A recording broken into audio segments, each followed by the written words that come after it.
at the bare minimum. That's my personal belief, just because it's Oklahoma, and the amount of investment they have and some of those things just mean that you got to do better. You got to do better. But you're Oklahoma, man. He's downstairs talking right now. We'll get into some of what Coach Venables says a little bit later on for you.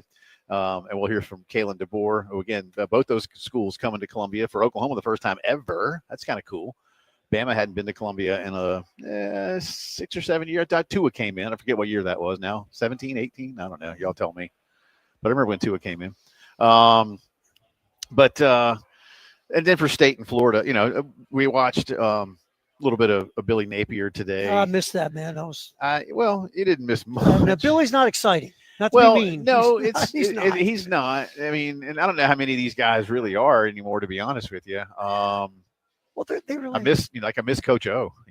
Those were fun days. Rip his shirt off and run around. Those were fun days. That's a good time right there. Yeah. But no, I think for Napier in Florida, I don't listen. There should. It's funny, and this is where I think schools have to be careful. I feel like Florida fans have allowed their expectation level to dip, not tremendously, but Florida and LSU. It's weird to me, man. They have similarities that say a Georgia or a Bama don't, in the sense that you should always be great. Mm-hmm. You should always be in national title contention, and yet, for whatever reasons, despite all the talent and all the resources, LSU and Florida have these really long ebbs, where it's just not happening for whatever reason. And it's hard to is it politics? Is it, I don't know, but Florida should, you know what I mean? Like Florida should be every bit as good as Georgia every year. Yeah. They should be. It's interesting you bring up their expectation, because it felt like, and again, from our faraway view, that they were doing backflips, that they won 3 straight then last year and didn't have a losing record, and Billy Napier won 7 games in the regular season, or whatever the case. It's like there was this, all right, woohoo, and that should never be like that in Florida. Not in Florida. That. No, but I agree with you. But that's where they are, and so now it's a matter of winning a couple more. Florida's got an interesting schedule. They've got the Hurricanes again. They've got FSU, and I think FSU will be better. Well, they better be, right? Well, there's a story too. Luckily, that's not the conference we're covering this week, but they'll have their turn in a few days' time. And then for State, look, State's not on Carolina's schedule this year. We won't spend a lot of time on Jeff Lebby's program, but Jeff I wrote down, Jeff needs players. He's got to take a few years. He's got to find a way to get the players that fit that system that he wants to run. The one thing that's funny, speaking of Lebby, and the same thing going to Venables, and we were yapping about this when I was over hanging out with the guys at Oklahoma City. These guys come in and they're defensive gurus or offensive gurus, right? And they want to continue to be the offensive or defensive guru as they're the head coach. Yeah. Now, if it works, great, right? And some guys can do it. We're not saying it never is successful. But when you have, like Jeff Lebby, dude, you've got a job. Like you just said, you need players. Yeah, he's got to get the horses to run. You need to be the head coach more than the offensive coordinator to get this thing going, right? And same thing with Venables. You've got to be the CEO of that football team. I think for some guys, you're right. I think it's hard to let go, and that's why I've been more impressed than I thought I would be. Not that it matters that much what I was going to think initially for like Steve Sarkisian. I think because I said for a while, I don't know if the way Sark wants to coach is going to allow him to lead the program in Austin, because that's why I always thought Mac Brown was so good at it. Because there's politics and there's just the word there's schmoozing, and things like that, and some guys don't want to do. I mean, we saw that with Will Muschamp in Columbia. Will was, and I don't mean this is again, you do you in your job, but Will was head coach. And I know these all were official titles, y'all, but any of you who know enough about the program know what I mean. Will was head coach. He was the defensive coordinator. Yep. He was the safeties coach. He was the recruiting coordinator. He was the facilities coordinator as the new building got built. He was the PR coordinator because he wouldn't let his assistants talk. Everything came through him and him only. He needed to control everything. And we saw how that ended. And it's not to say that some others can't be more successful, But you flip to Shane Beamer, who has, in my opinion at least, significantly more trust in the staff that he has hired to go do their job. And I think for Sark, he's done it. I think for Brent Venables, I think he's going to need to do it, because I certainly thought Bob Stoops, who was initially a defensive guru, really found a way to let his coaches coach. And I'll take the heat. I just think the job's so bleeping big now, man. It is. It's just, you've got, like, you went over all that stuff you just went over, Yeah. right? You just gave me a Rolodex. The head coach at a college football program now, you truly are a CEO. Well, I like business. You are, and I think, and I've given Shane, praise for these things, but you go back to the Marcus Satterfield experiment, and finally, you and I used to talk about the Denny's menu. Again, we're not here for salmon and T-bones; we're here for pancakes and bacon and eggs, right? And finally, Shane said, "Listen, Marcus, pare this thing down, man, and also know who the hell's on the field when you call a play." And by the time that change was made, it began to work. He did it with Clayton a little bit with the defense, yep. and it worked. He'll get his hands in there when he knows he needs to, but otherwise he's going to trust you to go do your job. And so for Venables right now, for Napier right now, but that was a big thing last year with Napier. These last couple of years is he's got to stop calling plays. Remember, that was right. the biggest. You talk to Florida people, they go, that dude's got to quit calling plays, right. and he's got to stop that stuff. He's got to concentrate more on the important and things. I think it's more like, give me, I want the, you can, the head coach can say, listen, I want something that does this. Okay, then I'll find a play for you without having to specifically call the play and kind of take your mind for that. Because when you're the play caller, I think you're in such a chess match that it can pull you absolutely from other aspects of the game. But anyway, interesting day today with Bama and Oklahoma, because look, Bama was on the cusp last year, and we know that the loss to Oklahoma and the loss at Vanderbilt was incredibly embarrassing for them, and it just can't happen. And Bama, I don't think if they go 9-3 again, does that mean DeBoer's done? No. But at the same time, right. But they're good enough to not be. And I think now too, Kalen DeBoer is going to be happier with his new quarterback. I think he's going to be happier that he's got his old coordinator back. I think that's the more important thing. I do too. I really do too, because there's that comfort level.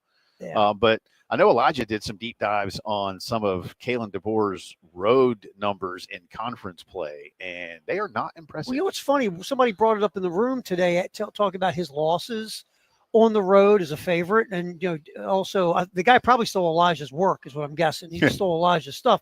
And DeBoer said this: he goes, "Yeah, that happened a lot in our first years. First year at Fresno, first year at UW, first year at Bama." Now, again, the guy's record is stupid, and he's so successful against top 25 teams. It's sickening. But I think there's a thing there that where Elijah dug up, I think that's something to keep an eye on. Yeah. A favorite on the road, like he's coming to South Carolina. Bama could be a road favorite coming to Williams-Brice, depending on how everything plays itself I'm out. not sure yet where it'll be. I really don't. I mean, we need to find out. I mean, right now, it's an interesting dynamic of this guy struggles on the road as a favorite, and he struggles against teams he should beat, while he's great against top 25 schools. All right, 12 minutes after 3 o'clock here on a Wednesday afternoon. Jay and Terry with you. Elijah's going to join us on the other side as the commissioner of the Southeastern Conference. Greg Sankey will join us here at the table on Radio Row / Digital Drive. Again, I'm proud of Tyler for calling it that all week. He's been a suck up all week to the SEC. No. Suck up to the SEC. He's a rookie, and that's what it's called. He's done well. He's Tyler Head has done well. He can't wait till this is over. By the way, my man has been with audio. He's pulled about 200 pieces of audio in the last 2 days. He's killing it. We'll give him a day off on Friday. Well, I can't give him a day off. Somebody should. Somebody should. All right, Greg Sankey. He's heartless. He won't give him a day off. Greg Sankey on the other side. Lots to get into with the commissioner of the SEC, and you'll hear it when the postgame show returns.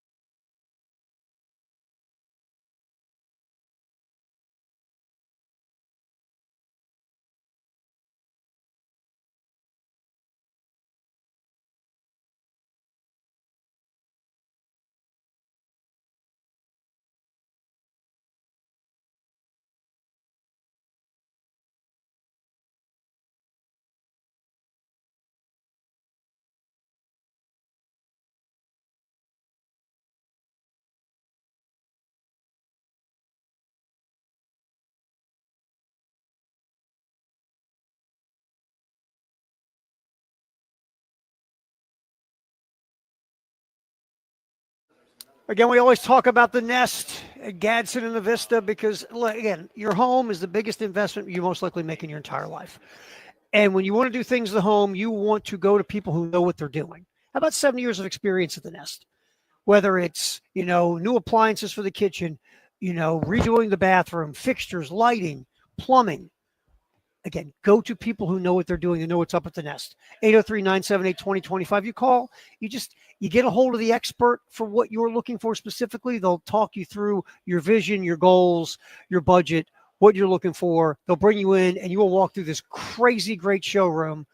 And once that is done and finished, then you'll sit down and you'll make this happen and you will be happy because you have people who know what they're doing passing you through it. It's the Nest in the Vista. 803-978-2025. Again, 803-978-2025. Give them a ring at the Nest.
All right, welcome back in. Post-game show rolling on this Wednesday from Digital Drive at the College Football Hall of Fame, Day 3 of SEC Media Days, and it's always a pleasure to be joined by the Commissioner of the Southeastern Conference. He is Greg Sankey.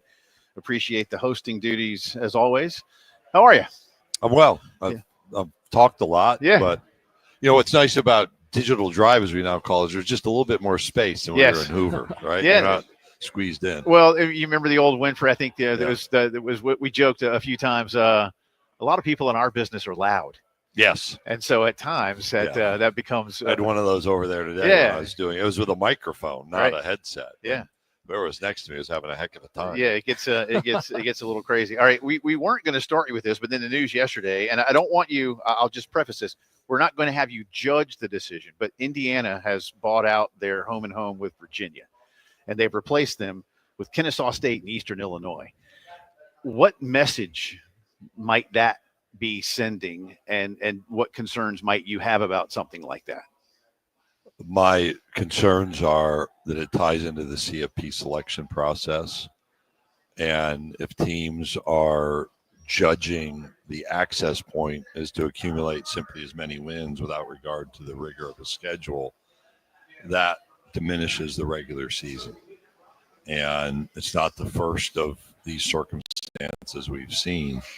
It's the latest. We have schools thinking about that reality. Generally, those who've scheduled 2 additional non-conference games. We have a mandate that you have at least one. It also limits the comparatives between leagues, which is, in basketball, one of the easier elements is there's so many non-conference games. You have this really robust base of data to make judgments in addition to conference performance. So those are a couple elements that come to mind. See, I love that you mentioned the comparatives between leagues, because that's one of my biggest gripes when we get into college football playoff, season, where they're getting the rankings coming out. A lot of the discourse is this conference being better than this one, and we can compare numbers and stuff all day, but when we have something to compare with on the field, I think that it gives everybody a clearer picture, makes the job on the decision makers significantly easier. Jay and I this summer have talked through a bunch of different scheduling scenarios, and one of them was if there was a way to maybe for every conference in the Power Four, you have to play one school in each league, and that way you get us a larger sample size. We know these are just simply sports talk radio hypotheticals, but with someone in your position, what's, I guess, maybe the hurdles from something like that happening, or is something like that happening remotely possible? Well, there are examples of just 2 conferences trying to agree on scheduling, and that's never worked. In 2021, our colleagues in the ACC, the Pac-12, and the Big Ten announced an alliance that included scheduling. Excuse me. So that's an example of 3 trying to do it, and it didn't work. So the historic indicators are not great. I also think you have to keep in mind college football is still a developmental game. The NFL is performance-based. You can be cut in the locker room after a game on a Sunday afternoon and replaced on a Monday. At college, we're there, and you're trying to help young people adjust from high school football to the speed of the college game. So having some room for something other than what you've described in non-conference scheduling is important. You then have home game numbers, which relate to financing, and budget numbers that are impacted by that. We've had conversations primarily with the Big Ten about should the conferences just go ahead and schedule. And that doesn't generate a lot of positive passion in the room, like go do it. It generates interest. But I think in our current kind of conference siloed decision-making that nobody's running to that idea. We're talking to the commissioner of the SEC, Greg Sankey. Obviously, we primarily cover the Gamecocks, Greg, but Shane Beamer made mention, Virginia Tech right across the plaza here in a few weeks' time. Clemson, obviously, annually. Home and homes coming up in the next 6 years beyond this with Miami, NC State, North Carolina. So that'll be 2 Power Fours plus the SEC. Could be 8, could be 9. When you see South Carolina doing it, you know what Bama does, you know what Texas does, you know what Georgia does. What are the conversations like about, hey, I'd like to see some of you maybe try to follow some of that? How much pushback do you get? What are those? I know you can't take us always behind the closed doors, but what is your position in some of those things? A program is going to have different priorities at a certain time, and all credit to Shane for that scheduling. Georgia, I think last year benefited from that 10 power game schedule. They had a couple of losses, but still attained a 2 seed in the playoff. The year before when we expanded, they lost a game with Oklahoma, and ended up 5th. So those things can have impact. Mhm. And I think people have to understand the model that was thought about with the CFP was I got to be in the top 4, so I have to have all these wins, I have to finish at the top of my conference. Now you may be looking at spots 9, 10, 11, and 12. And what can you do to distinguish yourself by comparison to another team? So the question and the observation about somebody dropping a non-conference opponent. Well, if you've got 10 quality games and have a substantial record being compared to somebody who walked away from those games, that should favor the team playing the tougher schedule. That's part of the clarity we need out of the CFP selection process. And we've encouraged more of those games. Now, if you're Mississippi State this year and you're Jeff Levy and you're reforming a program, you had all of the coaching change, that may not be the right direction for you. You know, their game with Arizona State will be a big game. Right. They could perform well. That's one of those comparatives. Adding another one is you're rebuilding may not be in your best interest. So I think you have to allow some flexibility for priorities. And mentioning the CFP selection process kind of leads me into this. I know this is a sin I have certainly committed in the last several months, is making the assumption that we're just jumping to 16, right? And you made it pretty clear on Monday that that's not necessarily the case. Like, discussions are still ongoing, but when it comes to discussing like future models of the college football playoff, like the one model that got a lot of attention was like the 4-4-2-2 auto bid type format. But when you look at, like the 5+11, that could certainly significantly benefit your conference, just because I think if you expanded it this past year, you're getting 3 more teams in because they were on the outside looking in. How much is that a part of your personal decision-making for this league when you're in the room with those other commissioners and kind of duking it out and trying to decide what to do in the future? When we went to our spring meetings in Destin and presented, I think we had 3 or 4 different alternatives. Your analysis resonated in the most significant manner, which is if we just take 4, we might have 6 or 7 of the 16. Why should we just take 4? And there's some thought about playing games, but you're still going through another SEC game to reach what somebody else is accessing with a lesser schedule. So it is central. I look at, just picking numbers and then defending the why is another factor, the credibility factor. If there's a year where somebody else deserved more and we only deserve 3, I actually think you're striking at the credibility of not only your own conference but of other conferences. And I think we have to be careful about our demand and our concerns about lack of clarity in the CFP selection process overriding the right kind of judgments around those sort of issues. So I think there's a couple of factors to be considered. December 1 is the date that Disney would like to know what you want to do, all of you, with the CFP format. Is that maybe a date as well for the Southeastern Conference in terms of a scheduling format? How intertwined are all of those factors? Well, they're intertwined, but we need to decide before then, in my view. I've used as much time as I can, so we're nearing a decision. We would announce 8 or 9. Announcing the schedule is now a December function for us. We've done that kind of during that open week post-championship before the playoff begins now, and have had great interest in our schedule release show. So the actual schedule would work with that December time frame. We need to pick a format before.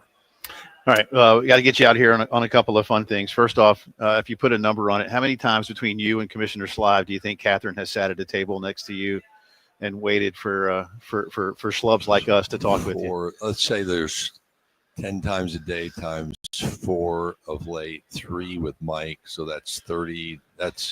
You're probably nearing 800. Wow. A quick estimate. Does she get a bonus? No. So I read a Red Auerbach biography, when he was the Celtics coach and GM, and one of his philosophies was there are no bonuses for the Celtics when they had that great championship run. And his observation was, I'm paying you well to do the job. Right. So. All right, and I'll set you up. I'll let Elijah give you the choices. I spoke with you when you were with Herb Vincent downstairs. I told you we'd probably give you our start bench drop.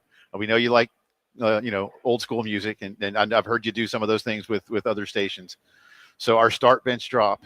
Yes, it's rock and roll. Yes, we want to get 3 unique sounds, similar era but unique sounds. So there's some differentiation here.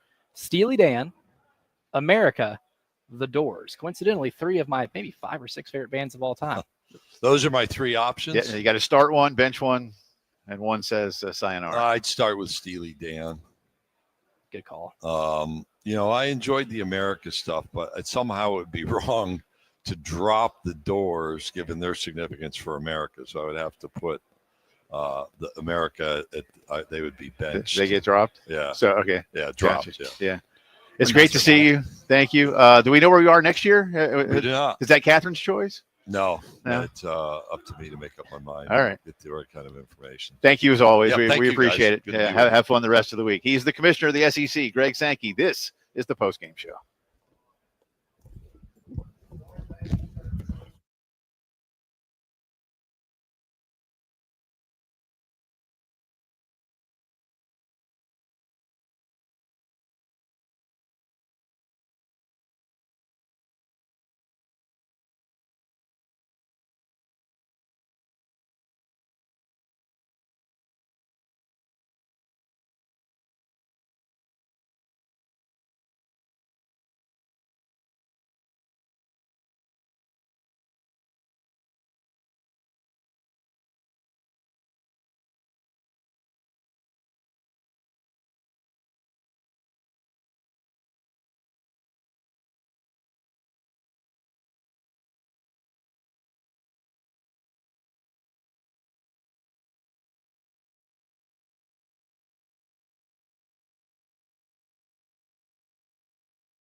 Oh, I guess we're back. Hi. There's no bump What's there. up, man?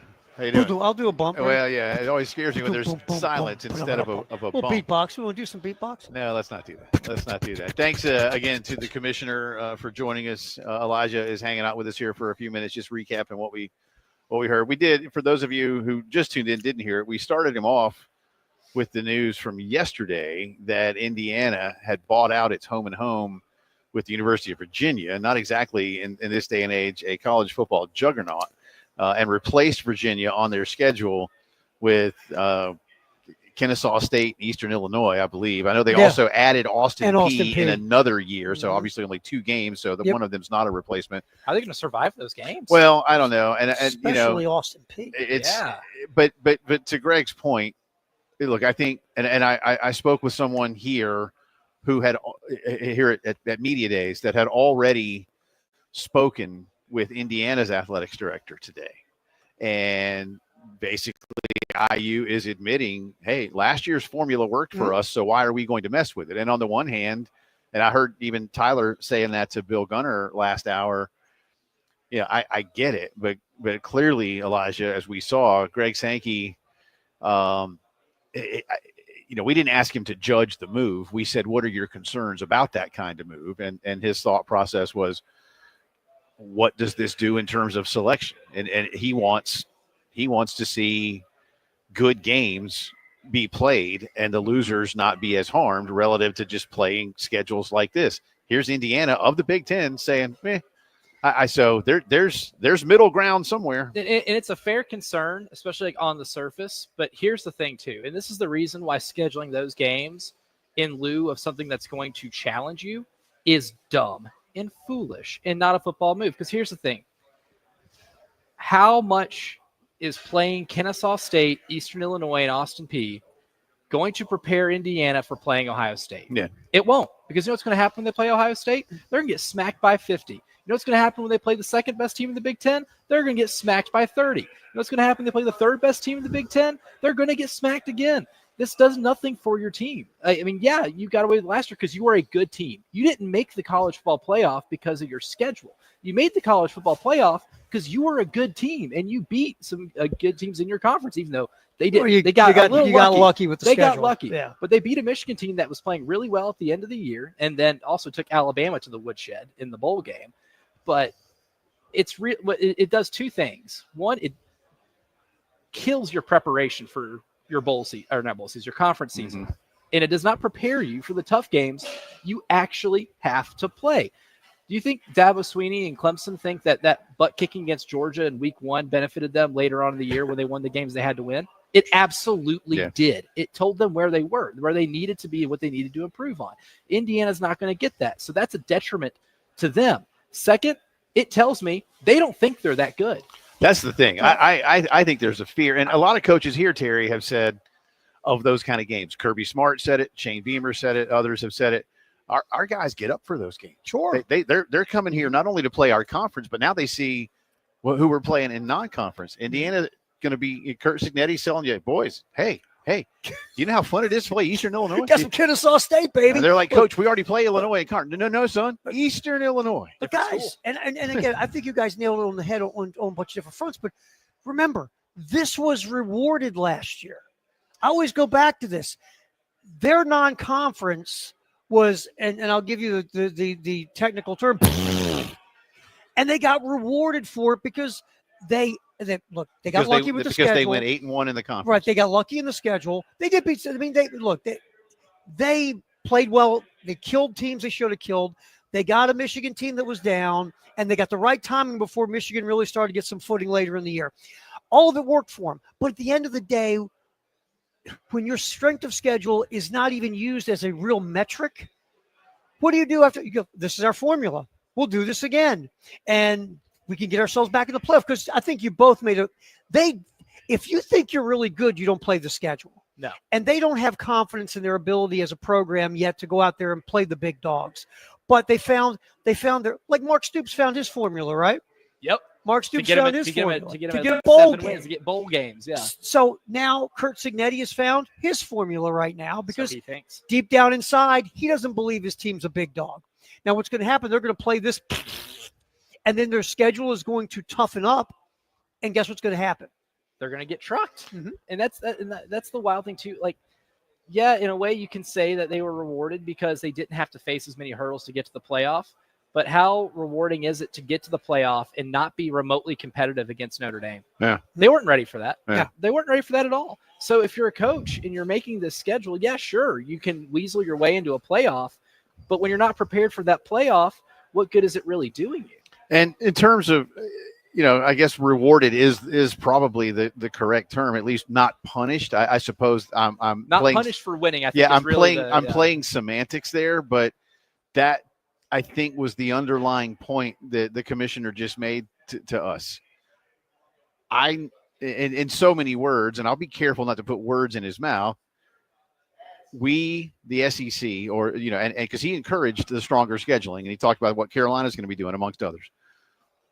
We want to see that form of scheduling be rewarded by not having it be punished. Is that the right way to look at that? Yeah, absolutely. And really, if you want to take just the precedent, or I guess the sample size, and precedent's a good word too, for this past year, in the first year of an expanded 12-team playoff, no one got punished for a tough non-conference schedule. Because look at the teams the first two teams out, Alabama and Ole Miss. Right. What were the games that they lost? Yeah, They were in their league, and not even to good ones. Right. I mean, Alabama lost to a 6-6 Vanderbilt team and a 6-6 Oklahoma team. Yep. Those are what kept them out.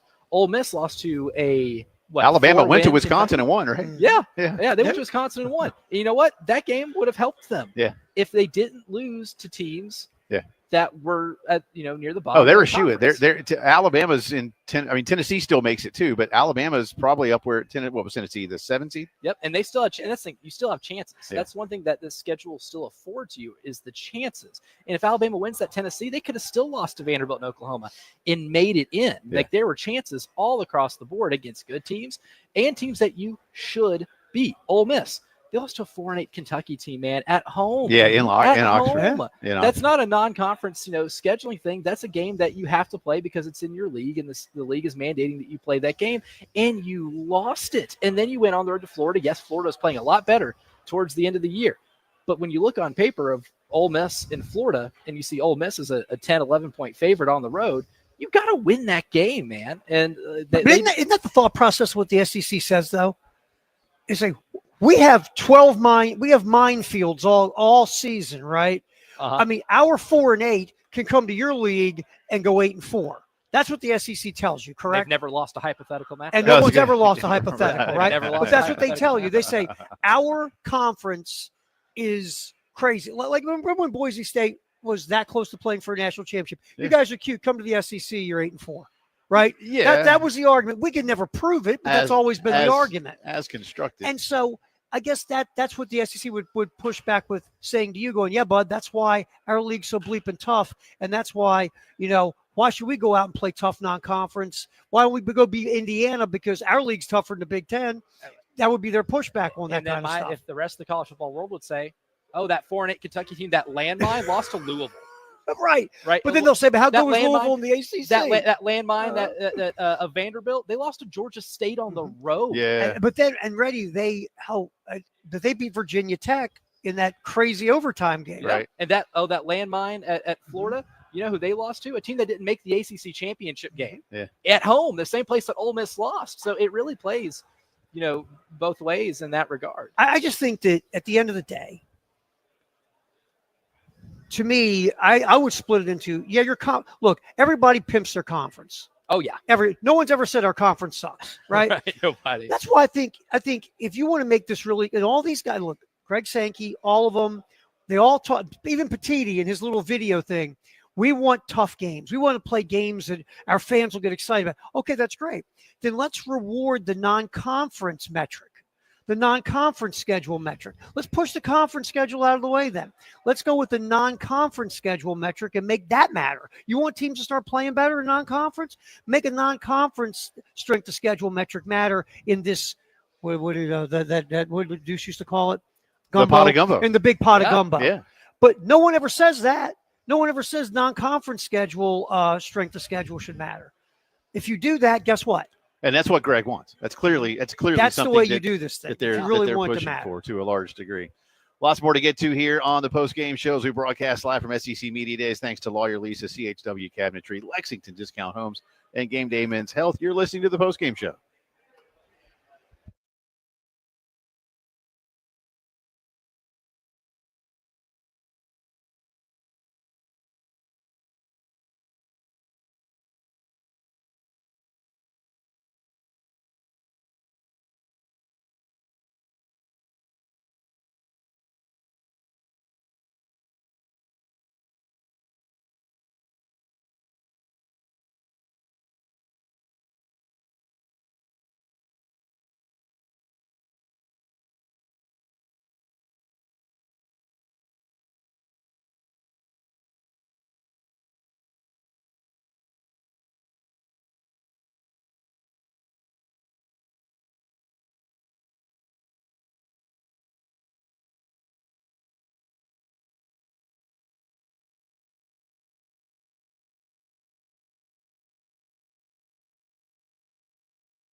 Eleven minutes in front of 4 o'clock on a Wednesday afternoon. It's the post-game show live at SEC Media Days, the College Football Hall of Fame, downtown Atlanta, GA.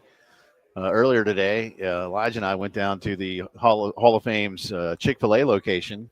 How was that? Well, we didn't get Chick-fil-A. I got the what do they call it? The frosted peach lemonade It's like the regular frosted lemonade with some with peach in it. peach bits in it. Sounds good. Oh, it was good. Yeah. And then we went strolling through the College Football Hall of Fame souvenir shop. Yeah, got some souvenirs. Well, don't say anything. It's a surprise, right? I didn't say what it was. That's true. You didn't. Or for who? For who? That's yeah. right. My souvenir's not for me, brother. They also had a lot of All-Star Game merch in there, and Nice. I almost bought an All-Star Game T-shirt, You were staring at it. and then I was like, "But I didn't go to the All-Star Game." Well, it looks like you did if you buy the shirt. But I'm not that guy. Yeah. You're not that I'm guy? not that Don't want guy. to be fraudulent. Like you can go like on different tours that you like. Like if I like Fish has a website where you can pretty much buy because they do a lot of city-specific tour shirts in addition to just the entire tour, right? Okay. Nice. Well, I'm not going to go buy they played in Boulder for 3 nights at the football stadium.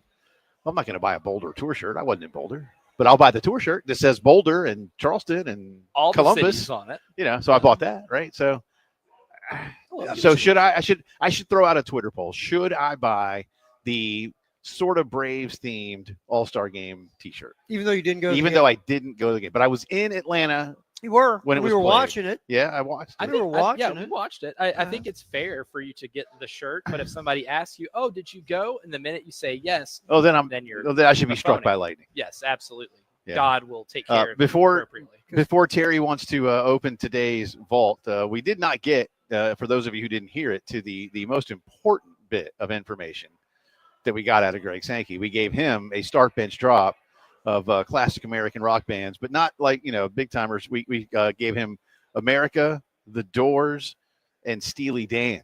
Those are big timers. They are big timers. Greg Especially in my Sankey, heart. Greg Sankey In that time. started Mhm. Steely Dan.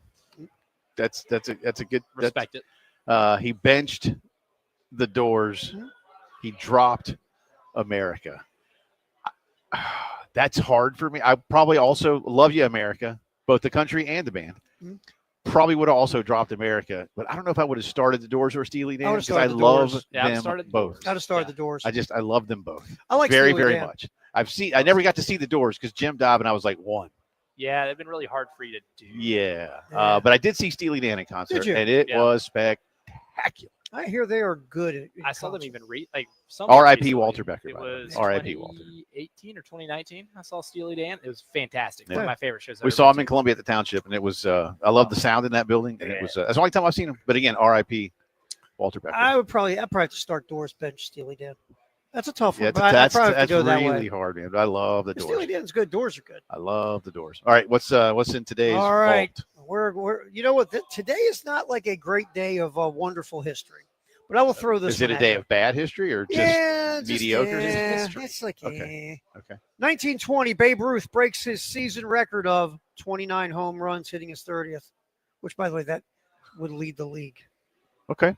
Oh, And by the way, Babe Ruth, once he became just a hitter, had more home runs individually, I think, one season than every other team. yeah. Remember, that was that stealing bases, dead ball era. I was gonna say, does that small still, ball. Well, and the bats weighed like Yeah, 20 pounds. And then you Yeah. had certain ballparks with just cartoonish Yeah, dimensions. yeah. 500 feet to Like like the center polo field. ground, the polo ground And center Babe, field. Babe was ain't stupid. legging out and inside the Parker no matter what. And, and I think some of those ballparks, you could hit the ball in the creek back then, and that was a ground rule double. And Aunt May's Petunia bed, and they'd hold up their hands. I can remember a few years, I want to say in the 80s, when like Mike Schmidt and Dale Murphy were in home run battles, and they didn't get out of the 30s, It for was the a different season. world, man. you know? I mean, it's really funny how this thing goes in. That's why I always look at the eras, right? Like the 60s and even to the 70s to a point was more of a pitcher's era, right? Remember they had to lower the mound in the late Yeah. 60s because the offense was Well, because Bob dead. Gibson and Sandy Koufax were too good. Gibson had a 1.12 ERA. That's vile. So then all of a sudden you get the steroid era, where what Pedro Martinez did in the steroid era. No is steroid historic. era, Terry. It was perfectly legal. I Everything's mean, Caught the Wheaties. what I meant, Yeah, what I that's meant right. to say was the it's perfectly fine. protein drink era. Yes. Protein drink era. Yes. the power But- of friendship. And now you have a pitcher's era again, a crazy pitcher's era. So I always look at the eras when these guys are hitting home I don't know. runs. Cal Raleigh says, "Hold my beer." Okay, I'll so say does, it. So does Aaron I'll- Judge. I'll- I'll does too. say it. I'll say it. Cal Riley has more home runs right now than he's ever had in a whole season. Did it before the All-Star break. Yeah. And did before Only the All-Star one other break. player in the history of baseball has hit more homers before the All-Star break. Yeah. Some That's fella wild who how didn't hit a lot of home he runs. must have did a lot of adjustments in the Who offseason. was the only player? Who? That would be That'd be one Barry, Barry Bonds. Bonds. Oh, man. Your boy. He hit Yeah. 39. Yeah, I'm a big You fan. know, but it's really weird when you would, man, he must have made a lot of offseason adjustments, Cal Raleigh. Might have training regimen. Did he go to the new wiffle ball bat? Maybe. You think it's a dumper? You think his dumper got bigger the and he just dumper. started hitting more home It's runs? the dumper. Strong, sturdy Bigger base. dumper. I mean, if you got a big dumper, Cole Kubelik will join us coming up at the top of the 4 o'clock hour to talk more SEC football. We'll get the on-field stuff from Cole coming up live.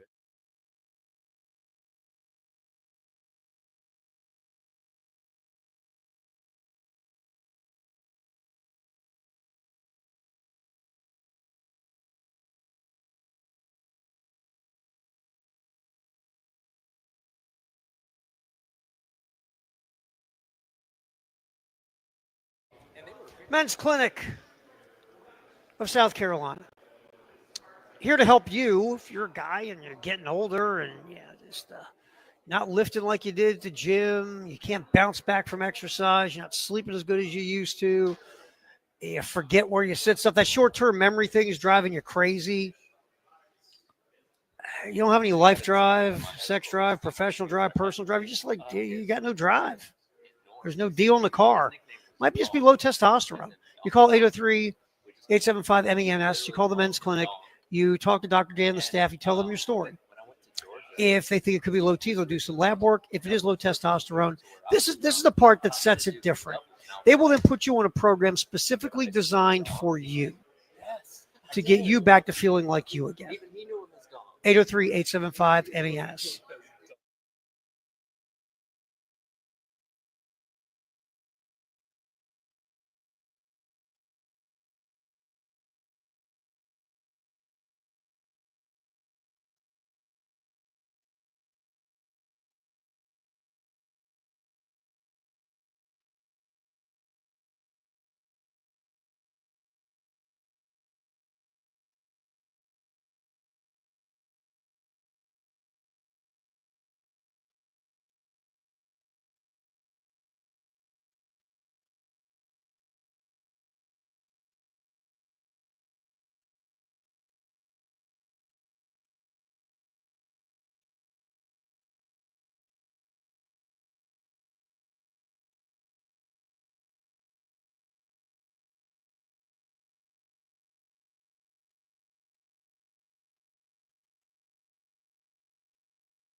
All right, 4 o'clock on a Wednesday afternoon. Welcome back in. Second hour of the post-game show coming at you from Radio Row, Digital Drive, whatever you want to call it. All right, whatever you want to call it. That's where we are here. I just have to keep saying Radio Row. It's like I said, the halftime show for all those years because I did the halftime show a long time. Okay, when you were out Friday, Then Elijah would hit me and you know how many times I said halftime show on glare Friday at me. when you were out? A halftime I show? popped a couple Oh, halftime did you? shows while you were Okay, out on that's fine. Friday. Elijah doesn't know this, but I'll go ahead and admit it. I said halftime show yesterday for some reason. I don't even know why. Have you did it said again. I did well, see, yesterday. you weren't driving post game shows, so you're okay saying early game. Yeah. Oh, it He's has fine. not been an adjustment No, yet. it- Now that we've said it just is when becomes it's it gonna just happen. becomes Muscle automatic, memory, dude. and, and so. But anyway, Just it's the post game show. We are on Digital Drive at the Radio College Row. Football Hall of Fame Radio Row. in Atlanta, Georgia, day 3. And we just spoke with Commissioner Greg Sankey. Cole Kublik will join us in about a half hour. We just talked to him. He's actually a really busy man. No, he's going to come down in just a little bit because he wants to give a shout out to his Aunt Mary Ann, who lives in Columbia. So Very we'll, nice. yeah. Cool. So we every time he comes on with us, he gives her a shout out, and so we'll do that coming up just a little bit. Ben Portnoy of the Sports Business Journal going to join us in just a little bit too. Again, we're here primarily talking college football, but as we mentioned a little bit, there was an All-Star game last night. I'll just go ahead and say it rather than just polling you guys. That way you can respond with either ups, downs, or sideways. I don't mind that the overtime, if you will, was a home run derby. Me either. I was kind of I dig it. I was kind of here for it. Kind of like it. Guys, isn't this an exhibition? Yeah. Well, I would honestly, after like 12 innings, I wouldn't mind if regular baseball went to a home run derby. That's where we're going to go off to the side. It's too damn boring. Regular season game. It's just- I can't. You're farther along than me, friend. I can't get that far on the The regular good- season game. well, the thing is, Let me talk the thing is, they already gave us a gimmick in extra innings. No, I'm not happy about that. That's the one thing I don't like. I that feels like we were playing baseball when we were kids, and you put the ghost runner on. Yeah. I feel like Major League Baseball's fallen into 12-year-old kids with the ghost runner because they have to go home and eat supper. Yeah, well, getting dark. But what they want, but that's just it, Terry. As we talked about, they're losing fans. Listen, that game last night. I'm not complaining per se, but that game last night didn't have a first pitch until 8:30. See, that's the issue. That's ridiculous. They started the lineups and all of that kind of stuff, like the intro of the teams, at 7:50, and the first pitch wasn't until 40 minutes later. Let's throw this out for That's just that. What are we doing here? What are we doing? The thing about it is, and you're right. I agree with you. And half the nation. I know Elijah doesn't like this. Hold your thought. Half the nation lives in this time zone. Right. I don't hate that. No, you don't hate that. You hate when The I Eastern time. I say that because the better sports time zone is Central. I feel bad for half the nation. Well, Yes, well, exactly. The problem is that we have more than you did in the Central. So, bleh, friend, Well, we've I'll- got more population. Hey, Nah, nah, nah. for 27 years of my life, I enjoyed the better sports watching time. I'll be honest with you. The What's Central. that? I think you know what. That's You know what? money. I'll tell you, it was fun. I did Mountain Time Zone. for a Oh, couple so of that years. might be the Mountain Time better Zone was one. That great. might be the Lord's real time. It was really good. The Lord lived next door to me, so he set the time zone in the Mountain Time. But no, to your point, Jay, they do this for the Pacific Time Zone. That's why they do it. That's why they've done it our whole lives, Right. right? It's 2025. Can we take a step back and start revisiting? Well, they do This- it. They do it I for know. Southern I California. know. And, LA's number 2 media market in the country. that's I it. know. I get it. and if those people it takes them 6 hours to get home. And they from don't. work. And the thing is, they don't really care. Are the Lakers playing? Nope. No, there were a lot of Dodgers in the Right. game last night. I'll give them I that. will say this: the funny thing, and I've never been to Dodger Stadium for a game, but I know a lot of people who have, and they'll say this: crowd shows up in the Oh third no, inning, that's the thing. pops out in the Yeah, sixth. it inning. arrives late and it Yeah, leaves and- early It just, because you got to get home, man. There's traffic. I just think, It is can't bad. you? I You mean, can't get there and you got to leave. can't you? Oh, 8:30 is a bit. How about? I don't know. How about 7:30? 7:30 would have been About fine. 7:30. That hour makes a huge difference. I mean, I think it does. I mean, but it was a fun game. I mean, the national look. I'm a National League fan, so I'm glad. Terry and I texted because I know you were probably asleep by then. God bless you. Sound. When Alonso hit his shot, and that was quite a shot. But it's very difficult for me, even as a National League fan, to ever be happy about anything that a New York Metropolitan player or a Philadelphia Philly player does. And yet I had to be happy for one of each I know. last night because the Alonzo bomb gave the NL at least a pretty good cushion at the time. They ended up blowing a 6-run lead. Mhm. Most national And then Kyle Schwarber last night was the guy who had the differences in the home Yeah. run derby overtime, if you will.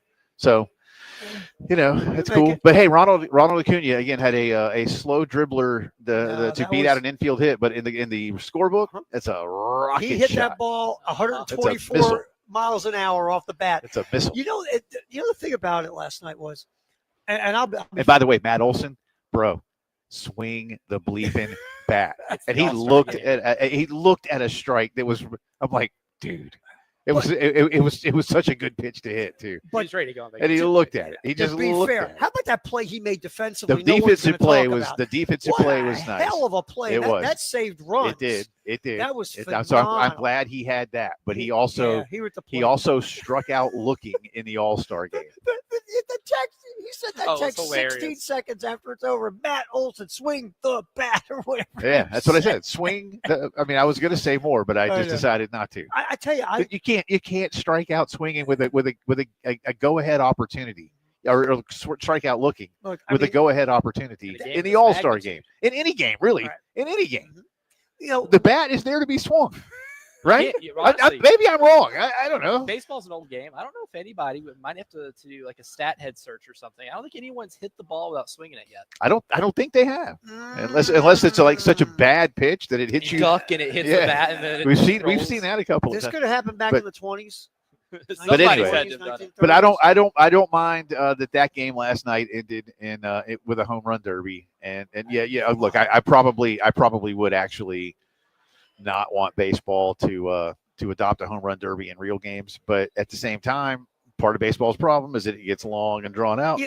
You know the thing about last night though, and I always love the over the top of these baseball of a broadcasting, no matter what the sport. When Schwarber hit the bombs, the 3 in a row. Yeah. I don't know which play-by-play guy was at the moment saying this, but he said this, right? That might be the most pressurized situation in history. Well, I was like, this is an all-star game. for, Chief. forgive a play-by-play guy for Right. being hyperbolic. But the funny thing is, like, talked to Schwarber before he went up there, right? They said, "You feel any pressure?" And he goes, "A little, but to be honest with you, boys are having fun with this thing. It's a good time," or Yeah. whatever he said. It's an all-star game. So I'm glad the National League won. That's all I care about. Do we know where next year's All-Star game is? Not I'm sure we. I know it's not Atlanta or Dallas. Mhm. So because we know it's Where are we going to be next year? That's what We the don't All-Star- the know. All-Star We don't game know. We keeps following asked us. Greg Sankey I that, heard you guys try. and Gave it a whirl. I'm not. I don't know. I know we've been to 3 Omni hotels in a row. No, 4 Omni hotels in a row. Yeah. 4 because we've been here twice, and then in between It's Nashville. Nashville Dallas. and no wait, were we at the Omni in Nashville, or was I that think you were- was that the Grand I Hyatt? was not there for that. So I No, I don't Actually, remember. you know what? That might have been the Grand Hyatt. I don't remember. There is an Omni. I thought it was an Omni. You Is there an sure it's Omni in Nashville, Elijah? there is an Omni in Nashville. You sure it wasn't the Omni, Bob? I'm not sure. Now I can't remember. Definitely Omni Right last off year. North Grand Boulevard. North It was Grand really Boulevard. nice. Whatever it was really nice and really big. But maybe it wasn't the I don't know. Anyway, I don't know where we're going to be next year. We'll go to Well, Tyler's that's house. where in the Covington. All-Star game will be. Tyler's mama will just cook for all of us. I was gonna Jack- say, the hey. All-Star game might be in Tyler's backyard. I'm going to say this. Jack Veltri had a great time bunking up at Tyler's place. Yeah, sure, Hey, Veltri had a good time. sure. Matter of fact, he said he wants to vacation in Atlanta and stay at Tyler's house. Well, there's a lot to do here and in Covington, so we'll see what we can do for you. Again, we'll talk to Ben Portnoy coming up in just a little bit. We did speak with the commissioner. We'll play that back for you in the 5 o'clock hour for those of you who missed our interview with Greg Sankey. We certainly appreciate his time. And again, one of the stories that has just, if nothing, the news wasn't made here, but Indiana yesterday buying out Virginia has created some buzz around here, and just in terms of what that might mean for scheduling. So. Major League Baseball, where in Philadelphia? Okay, thank you. That's interesting. 2 years in a row at a National League park. That's not usually how it works, is it?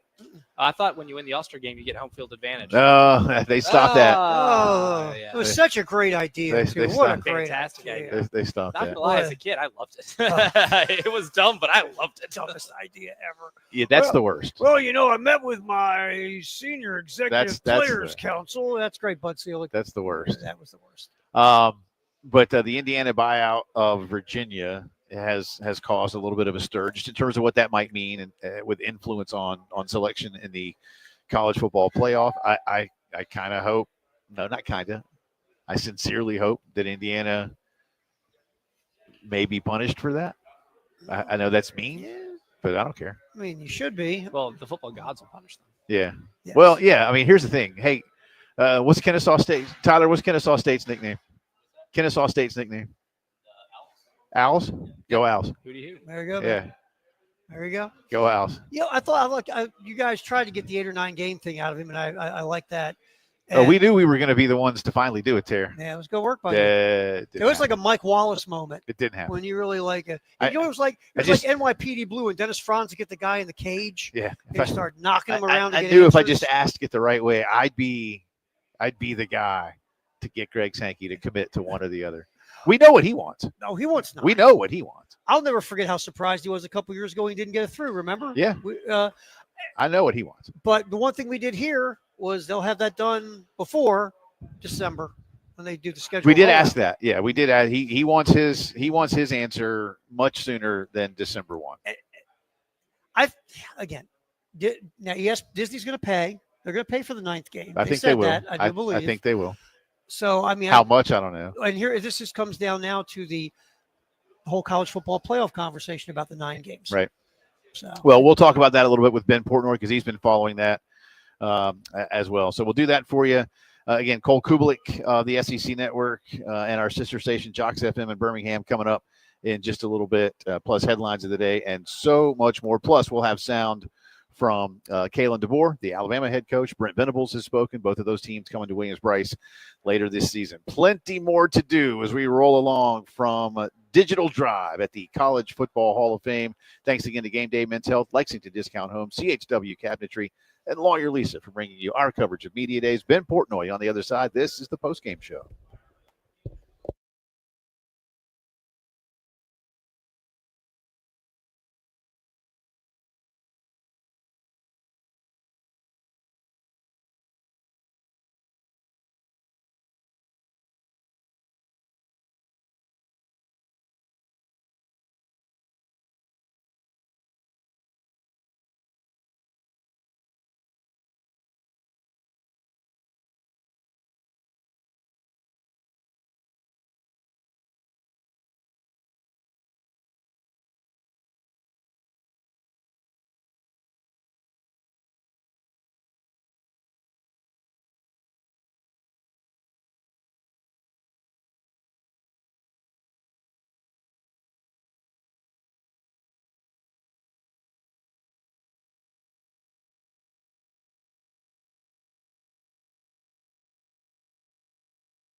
Griffin Pools and Spas is ready to help your backyard dreams become a reality on these hot summer days across the Midlands of South Carolina. Let Griffin have you and your family jump into the pool that you've always wanted. Maybe you've already got a pool, time to enhance it, get it nice and cleaned up, whatever it might be. Something small just to relax around, or something really big that you can dream up that you've maybe seen at like a really cool resort or something. Like, hey, can we do that? Yes, if you can dream it, Griffin Pools and Spas can build it. As I said, they've been doing it for decades across the Midlands. Stop in and see their great professionals. They are located just steps away from the Lake Murray Dam in Lexington. You can always check them out online at griffinpoolsandspas.com. They've also got all the chemicals you need to keep it clean, a lot of toys and fun things to have even more fun in your backyard dream pool or hot tubs, grills, so much more. Again, stop in and see them in Lexington. Check them out online right now at griffinpoolsandspas.com.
All right, big problems out around I-20 west and eastbound on right around Spears Creek Church Road. There, we got left-hand lane is blocked in two locations.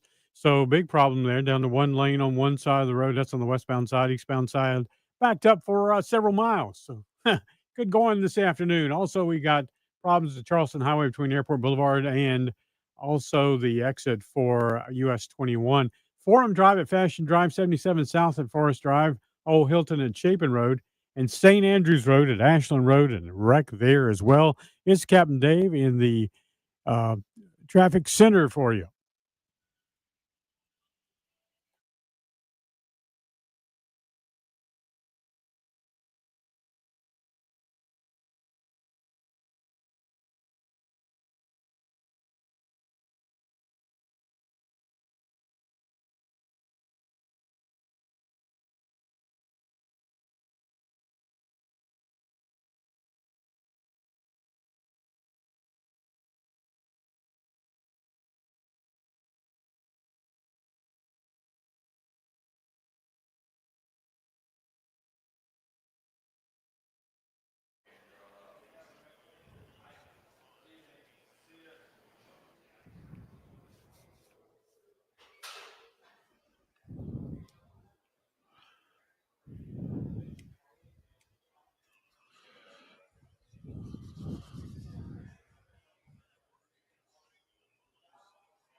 All right, welcome back in. Post-game show rolling on here on a Wednesday afternoon. Jay and Terry with you. Cole Kubelik stopping by here in just a few. I think he just was wrapping up some of the things that he is doing for his other gigs.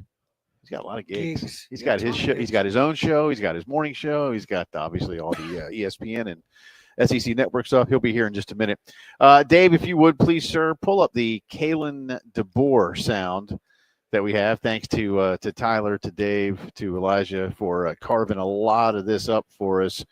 Of course, Carolina had a really difficult loss in Alabama. They played well in Tuscaloosa, I thought, Terry. I mean, a couple things here and there you want back, certainly, but also a day I thought where you could say Lenoris maybe found what it was. Carolina didn't lose again until the bowl game, and that was a difficult loss too. But in terms of Kalen DeBoer and Alabama, they're not supposed to go 9-3. Cut number 4 on the list, please, Dave. Kalen was asked earlier if he felt he lived up to the standards that Alabama sets. For if you internally ask us, no. Like we fell short of making the playoffs, as simple as that, right? And giving yourself a chance to go compete for a championship. I think there's a lot of things that I'm super proud of that are happening within the program that are part of the progression. We want it right now too. So we fell short. Our guys, again, I'm proud of them and the way they've responded to, us, not realizing the goals that we, set out to have and getting back just to work, focusing on the main thing. I feel that's always been the case, but sometimes there's just ups and downs you got to go through, unfortunately, that we had to experience. But in the end, we're going to take advantage of the failures we've had and be better because of it. Look, stock answer, he's not wrong. I mean, Alabama's not these days, any years, Terry, just the standard has been reset there where you got to win 10 games or more. And in a year where the playoffs expand and you don't make it. Now, again, Elijah and I joked a lot about the execs in Burbank and or Bristol, mostly the Burbank execs, because they're the ones that really control things. Yep. And they're like, wait a minute. You're putting in Southern Methodist over Alabama?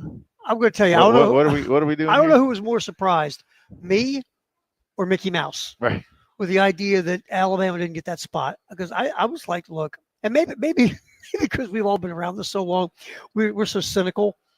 It was like, this is a no-brainer. The TV executives are going to walk in the room and look at that football committee and say, you got 11, you can pick. Yeah. We got one. They weren't happy. No. They weren't happy. Now, and again, look, the committee's job is different. I get it. We've said for years they're supposed to pick a TV show, and they're like, well, because the SMU Penn State game was on TV. Yes, it was. And the committee's like, yeah, that's not really what we meant. Yeah. So. But again, don't lose to Oklahoma or Vanderbilt, and you're in good shape. Absolutely. Cut number 7, please, Dave. Again, one of the big storylines a couple of years ago, or I guess not even a couple of years ago, really, when you think about it, was Ryan Grubb was the very successful OC with Coach DeBoer at Washington, and he was initially going to come down to Tuscaloosa and be the OC for Alabama. And then he didn't, and he took a job instead with the Seahawks, maybe because the Grubb family didn't want to leave Seattle, which is completely understandable. Seattle, Washington, Tuscaloosa, Alabama, got a young family. All right. They probably paid you a little bit of money. But now, and you get to coach in the NFL, but it didn't work out. So now Coach Grubb is back with Coach DeBoer. What does that mean? Here's what he said. Yeah, I think that's one of the things. I mean, we had 4 guys on offense that were, from a staff standpoint, that were coming down, and ended up being 2 with Ryan Grubb. Scott Huff was also taken there up in Seattle. And so, when a guy puts in as much time, giving it everything he has to the program I'm a part of and working alongside him, it was one of those moments that was bittersweet, right? Because you want him here with you. I'm talking about Ryan Grubb here at Alabama, but also someone you've coached with for 12, 13 years, known for even longer. What an opportunity. Go be a coordinator in the NFL. And I thought he had a great year. I thought he did an amazing job. He was certainly ready and prepared for it. But things happen for a reason. And, him getting the chance to come here and just add to our staff at the level you're talking about with an elite offensive mind, our familiarity with each other, the efficiency we have when it comes to the day-to-day work, off season, in season, it certainly helps us, gain even more momentum going into, this fall. But the rest of the staff's been awesome in how they embraced Ryan Grubb coming in. The players have as well. And then, Ryan's hit the ground running and added some things, on the things he's learned. I mean, when you go through your career, and every year you're going to get better if you have the right mindset. And there's no place you're going to get better and be put in tough spots than in the NFL. And so love what he's brought on top of what our system's always been and how we've evolved to make us even better this fall. I think it's going to be a big difference for him. I wonder how much, as he pointed out, he'd been working with him for a dozen years. They've had tons of success. And look, there are certainly things that you can say, well, hey, the success at whatever level may not translate to the SEC, and that could be true. But at the same time, a lot of folks, Terry, will say, the football's the football. I got to have the horses to run the race, and I've got them at Oklahoma or at Alabama. Now, can I put it all together with what Ryan wants to do? We're only talking about the difference in a game. Mm-hmm. That's really it. Now, Yeah. Can he be the difference in 3 games? I mean, sure, he can be, but I got a hunch this works the way Kalen wants it to. I think that this was something that was a bigger something that we want to make it out to be. Yeah. With losing Grubb. I mean, you hit it. They've been together all through the journey of Kalen DeBoer. When you can finish each other's sentences, right? Right. And that's kind of what they were. And then, Grubb, and look, Kalen DeBoer said, hey, man, I got this great opportunity. I can go be an OC in the NFL. Of course, you're Kalen DeBoer. You're like, oh my God, I kind of want you with me, but really happy for you. Yeah. And I do think the timing of it too. Remember, because when it happened, Grubb was already set to go to Bama. Mhm. So then all of a sudden now you got to move Nick Sheridan in, who's also been with you, but it's not Grubb, but Sheridan's in there, and now this and that, and I think it made a difference in the negative way for them, and having Grubb back, I think is going to be a big thing. I really do. I do too. And, like you said, you get an opportunity in the NFL. Coaches, most of them aspire to hit the top level. Why wouldn't you? I mean, I think everybody that is in the sport wants to try to do something at the top level. Not everybody. Kirk Ferentz, I remember even when Kirk Ferentz flirted with the NFL. He hung out. Well, he was in the NFL with the Ravens for a bit. And then, like you said, then the head coaching offers came in from some NFL teams. At least they want to talk to him. And Ferentz is like, I did the NFL thing. I want to stay here at Iowa. Yeah. But he's rare. Right. Most of them, I can go coach you. Because if you get canned, you can always go back to college. Right. Right. We've seen college coaches do that. I don't know. I mean, again, there's some that won't ever go do it. I don't ever see Dabo or Kirby. I could not see Dabo in the NFL. I could see him as like a receivers coach or something. I don't think he'd be a head coach. I don't think he'd be a head Some guys coach. just don't. Their style fits college. Right. It's like some guys fit the NFL. Right. Right. Bill Belichick's going to be an interesting petri dish, my man. Yeah, I don't know how that. We're going to see. We'll talk about that. We're going to see. I don't know. All right, 16 minutes in front of 5 o'clock. Lots more to get to. We'll replay our interview with Commissioner Greg Sankey. If you missed that earlier in the afternoon, we'll certainly do that again for you Jay too. or nay, man. Yeah, that's coming up Jay or next. nay Let's see. Let's see how I do. Is this one? This one's not All-Star themed, I guess. No, this one's just themed. Just regular Just themed. Just themed. themed. Okay, Just well that's themed. good. As long as it has a theme, It's got a theme. that's good. You're listening to the post-game show.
here on a Wednesday afternoon, day 3 of SEC Media Days. Wrap things up tomorrow. Top of my head, hold on. Missouri, Kentucky, A&M. Who am I forgetting? Missouri, Missouri? Kentucky. Did I say Missouri, Kentucky, A&M? A&M. I don't know. So many teams in this league, man. Arkansas. There you go. Uncle Sam. Arkansas. You know what? And like always, Ooh, see Sam Pittman. He'll be fun. you wanted to have your most dynamic personality close the show. So guess who's closing the show? Mike Elko. I like Mike Elko. I like Mike Elko, Elko. too. I like Mike Elko. I like Mike Elko. He's great. Yeah. I do. Eli. We'll see. Yeah, we'll see what happens with Eli. Yeah, and Stoops. And Uncle Sam will be fun. And Stoops is Stoops will not. be Stoops is paint not. dry. Stoops, paint dry. Yeah. Stoops. Anyway. All right. All right, ready? Yes. Jay, baby. Let's do it. Oakmont Bands. Call for Wyndham Clark because he busted up the locker room after missing the cut. Yeah. Should he be banned, Jay or nay? Jay, absolutely. He's a jerk, man. Have you seen the video of that? That's awful. And this is not his Awful. this is not his first instance. And his apology was, hollow. Mhm. Yeah, and if you didn't hear the parameters that Oakmont put in place, A, pay for the damage, which I'm sure has already been fixed, but they'll send him a Mhm. bill. B, take some anger management courses. Yeah. That's probably really important, and they need proof of that. C, make I think what did they say, Elijah, a substantial donation to a charity of their choice. Yeah. So Yeah, it was awful. Yeah, that's a J. Yeah, it was bad. That's a J. All right. ESPN did X Factors for every ranked team in the top 25. The South Carolina X Factor, Nick Harbor. Yeah, Jay or nay on Nick Harbor being the X Factor? Oh wow. Well, I mean, what are my other? He was the X Factor according to ESPN. Jay. I mean, is it not Lenore's? I think the X Factor is a line of scrimmage. I like the line. I like the offensive line of scrimmage. I like. Defensive line, you're replacing like 75 There's dudes. a lot man. up there. Yeah. A lot of guys in the NFL now. So you can say. I need more time on that one. But that's what this segment's not about that, though, is it? No. I'm going to say nay. Yeah, I think nay's smart. I'm going to say nay. Nay's fair. Yeah, I'm going to say Nay's nay. fair. All right. All right. Ty Simpson will be the starting quarterback at Alabama all year. Jay or nay? Let's go Jay. Jay on that one? Let's go All right, Jay. Go Jay on that one. Although we just looked, they have 6 quarterbacks on their roster. It's a lot of quarterbacks. It's a lot of quarterbacks. Yes, it is. All right, here we go. What time I got here? All right. Today, Robert Kraft came out recently saying that hiring Bill Belichick was a big risk. Bill Belichick said taking the Jets job was a big risk. If we put Kraft and Belichick in the octagon, who's walking out alive? Well, I'm going to assume that because Mr. Kraft is like 90, that Bill wins. I'm not sure which is a J or nay on this one. I'm going to I think if the question is, do they both come out alive? I'll Yeah. go nay. Yeah, No, I don't- love this. I don't These know guys why. are fun. I don't know why These they're guys doing are this. fun. Why create a soap opera where one's not needed? I think Bill's like had enough, right? Well, And so's Kraft. They both had enough of each other at There's this point. They both just want to take little digs. I don't know why though. Yeah. I mean, and Belichick's got soap opera stuff everywhere. Oh, it's I'm- crazy. I'm here for certain stories, but I'm getting kind of tired of that one. All right, Jay or nay? The Rangers. Nathan Eovaldi didn't. He got hosed. He should have been on the All-Star team. He didn't make it. Phenomenal numbers. Nathan Eovaldi was not on the American League All-Star team, but the Rangers gave him his All-Star bonus anyway. Is that a good thing? A Jay or a nay on that? Jay. You like it? Yeah, I like it a lot. yeah. He's man. got That was the good. numbers, and he should have been. I don't know who hosed him, but we know it wasn't the Miz. No, that's the National League. Yeah, Yeah. the Miz did his hosing in the National Yeah, League. but he had a good inning, so Yeah. whatever. All Yeah, right. the American League. And so Eovaldi got his bonus, That's good. which will make you, if you're a free agent and you're looking around for teams, you'll remember that about the Yeah. Rangers. That's good. Absolutely. All right, there's your Jay or nay. man. Cole is here real quick. We're going to talk to him for about. We got to get him over to the other building just a minute. Cole's really mad he couldn't participate in the Jay Yeah, or nay. do you have that kind of segment on your show where you just get grilled with hard questions? No J or nay, but no, I usually do the question asking on our show. But I would say Nick Harbor, not X Factor, no, Yeah. because I think I know what the expectation is for him. And I don't think that there are enough people in that building that are looking at him saying, all right, if he doesn't catch 70 balls for 1,200 yards, we're not going to have a good team. Yeah. Who would you pick as the X factor? Cole, real quick. I'm going to say tight end. Ooh, nice. Because I have said that I think Joshua Simon was the most underrated player they had last year. Like, you could almost make case he's the MVP of the team for a little while because Elijah called him the easy button. Yeah, the security It blanket. worked. Yep. big catches at big moments Yeah. in big games. And I don't really know what to expect from that position. And I think actually the defense can be better than people think. The defensive line. I mean, you got Brian Thomas back. Monkel Goodwine's going to be back. You've got Nick, who was here earlier this week, is going to be back on that group. I was a big fan of that group last year. Yeah, yeah. I said it was a top 3 D-line last year. People told me I was crazy. A lot of folks We'll back, see. though. Cole, join us again. Top of the 5 coming up.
Off the bat with the boogie boards and the buckets and the chairs, and none of them could unload or load, and now they can. We've got a trick on the way home. We don't do it on the way down there, but on the way home. So if we get a place from like Saturday to Saturday, whatever, we'll come home Friday night. So we'll wait until. All right, the left-hand lane is blocked. This is going to be I-20 westbound at Spears Creek Church Road. The backup goes on for about 3 miles or so. Gillian Road and Farrell Road are actually there as well. So we're going to be St. Andrews Road and Ashland Road. In St. Andrews there, right as you come down to that intersection at the red light. So look out for that. This is Captain Dave in the Wetzel's Automotive Traffic Center. Going that part is next morning. It's like they're going to be You're not. Yeah. Well, and you gotta unpack. Yeah. So that's those things. So that's the trip. My daughter's planning on Sunday. Every half hour, we got to pick.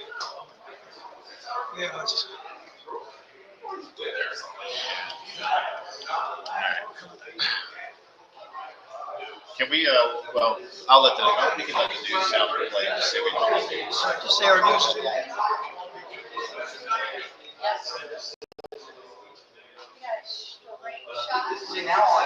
Sure. Thanks, Dave.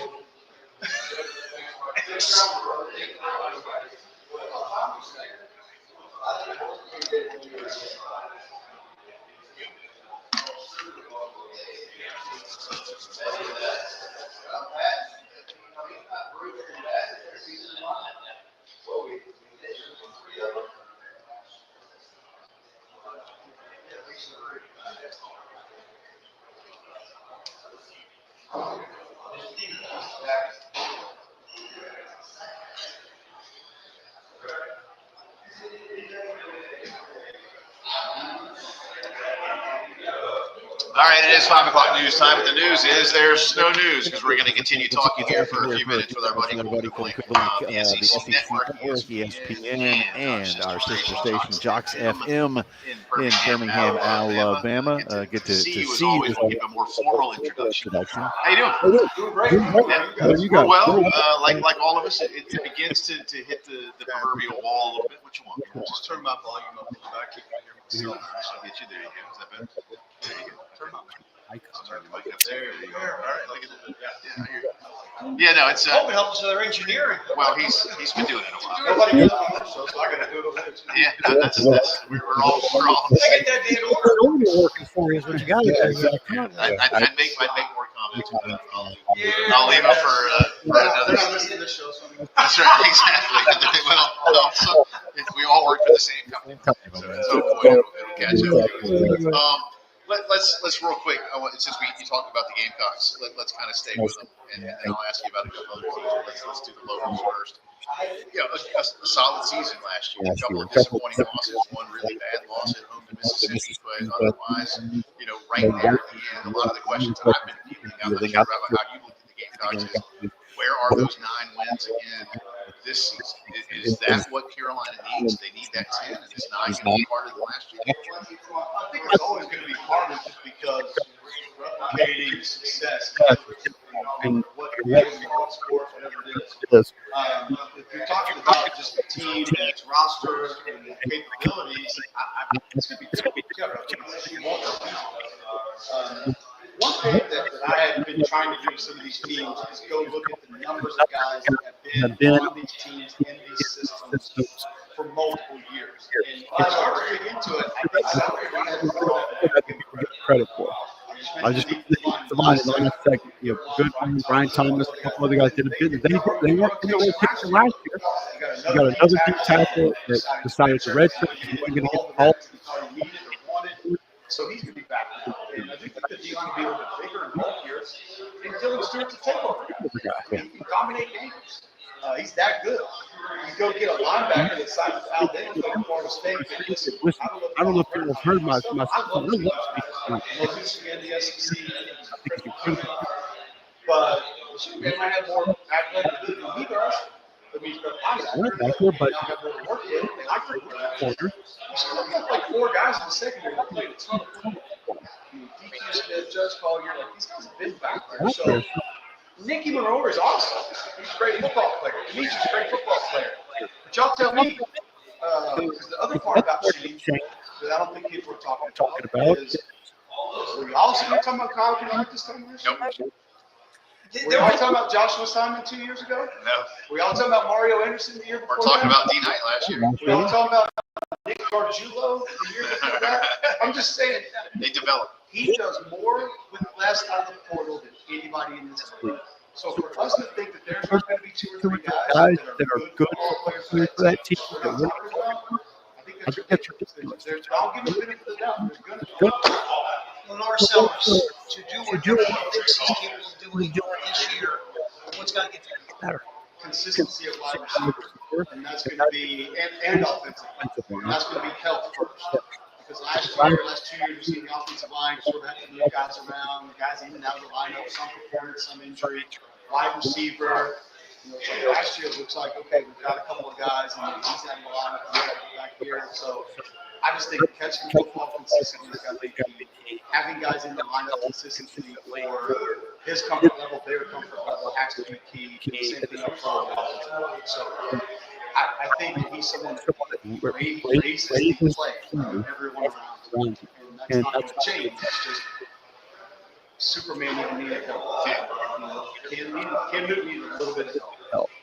Everybody needs a little bit of help. It's not going to take world beaters and first-round draft picks, but it's just do your job, be consistent, stay in the lineup, and allow him to be in position to go take over a game late. And that's what he can be for that football team. Talking to Cole Cobley here as we look ahead to the 25 season. Lenoris, you got Green at Arkansas, Lagway down at UF, Manning, Nussmeier.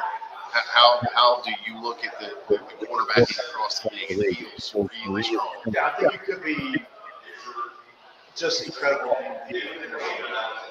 Because you have some young guys. I like Captain Arnold. His confidence comes around. Zach Calzada has defeated Alabama. Right. He's going to be starting in Kentucky. He could be a guy that finds a way. I don't know what to expect from this bowl from Beulah kid in Missouri, but I know they got Ahmad Hardy from ULM who runs the stretch play really well, and that's where they run. And you got maybe the best blocking tight end in the league. Starting offensive line. That's really deep center. And they got a couple guys back on the defensive front in the secondary. So we were talking about So Austin Simmons, I don't know if you've ever visited with him. He's super impressive. And he's bigger in stature than I expected. You saw me when he came in against Georgia. I mean, listen, you graduated college at 19. I'm probably going to give you some business. Yeah. That's what Elijah was saying. We can figure some things out. Yeah. So we know you know football. And like here's a couple things with quarterbacks that's weird. So teams that were picking on him, everybody's just saying, oh, they're going to be Texas, Georgia. all basically starting quarterback. LSU's kind of on the outside looking in. Like that's the thing that we can be saying is going to win. Yeah. And then two, I think when you talk about this quarterback, like everybody's down in Tennessee. When's the last time the contract was bad? Right. And then, That was our team yesterday. I think like I mentioned with Lane Kiffin, like when was the last time we were about Lane Kiffin and the quarterback? They took a running back at Alabama and moved the quarterback. Like 3,500 yards. Like Lane's going to get it figured out. I don't think It's amazing. I think the defense line takes a step back. It's going to be a good team. So for me, the most intriguing part of this league this year is let's take those four. So Georgia, Bama, Texas, and LSU. We'll move them aside. That cluster of teams that are next, I can see if the BSU is going to win 10 or 11, or could easily win 6 or 7. Right. I mean, we're talking about Tennessee, A&M, South Carolina, Florida. There's 8. Probably find 1 or 2 more. Who's going back? Because speaking of quarterbacks, who else is not going back? Bama. Right. I'm not saying they're going to win 10, right? But they're not going back. Right. Whole defense is back. Cedric Alexander, no one knows who he is. Most underrated running back in the league. They repaired the offensive line. They have the biggest mismatch tight end in the league. Elijah Stowers. And you've got a deep credit wide receiver that's going to be back. You got the ultimate hold on. So it's like they're not going to go win 3 or 4. It's going to be a wild year in the middle of the pack. I think that's going to make it more competitive. There's some good guys. It's going to be huge. I think that's close to game decided late. And that quarterback play guys that throw picks and ball the ball, they're going to lose. That's it. You know about the line of scrimmage. We've got the best line of scrimmage on both sides of the SEC. Most complete team in the line of scrimmage. Maybe Texas A&M. I think Texas A&M is up there with the best line in the league. I mean, I'm giving people a bit for the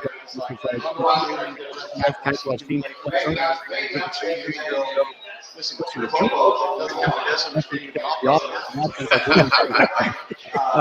and they got talent. I think that's going to be really good. Florida, Our offensive line is pretty good. Once again, there's another guy nobody knows about. Baines. He is a take on defensive line. like he is that Javon Kinlaw, Jeffrey Simmons, Derek Brown. Like, he's that kind of player. And nobody talks about him. So some of these guys that are using Where did he come from? Like, Eric Dickinson at all. Like, people in Atlanta that don't know who he is. right. He's a top 30 player. He's going to go over but other than that, I think Alabama's got a chance to be. There's some positives. I like Texas. We talked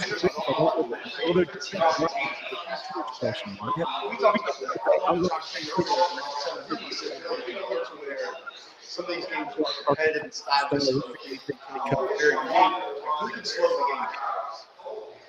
game down? Who's going to be able to? Maybe. How many teams are confident that can go into the game and say, we're still in 4 possessions? It's not fun. And that's how you protect your quarterback. Yes. So and your defense is a part of that. You know? Yeah. You can't give up a bunch of third downs. We need to get you out of here. So quick shout out to your aunt that we talked about every time you're on. Obviously, yeah. Love Marianne. Grandma's there in Columbia too. The cousins are all grown up and working now. Baird and Connor, so they're there in Columbia. So yeah. They moved to the lake though. They might not listen to the show anymore. Oh, we hit the lake. Yeah, we're good. Yeah, they're out there. We got 40,000 watts. We're good. Yeah. But if not, we'll get them over. We'll get them Somebody over. got to message. Just send them a link to the app. Do that. Just in case. That's pretty cool. That's pretty cool. Appreciate you as always. I'll see you in Columbia during the season. It's Cole Kublik of the SEC Network, Jocks FM. You are listening to the postgame show. We'll come back, by the way, on the other side and let you hear what we had to say with Greg Sankey, the commissioner of the Southeastern Conference. And again, postgame show. SEC Media. Yep. My point was there were 6 or 7 coaches. There were 6 or 7 coaches, many coaches that followed. I mean, they were following the legend of Bear Bryant, and that's the same thing. Helen, the Georgia, same thing. I would be surprised if they don't know him. But they don't. Again. It looks like they're having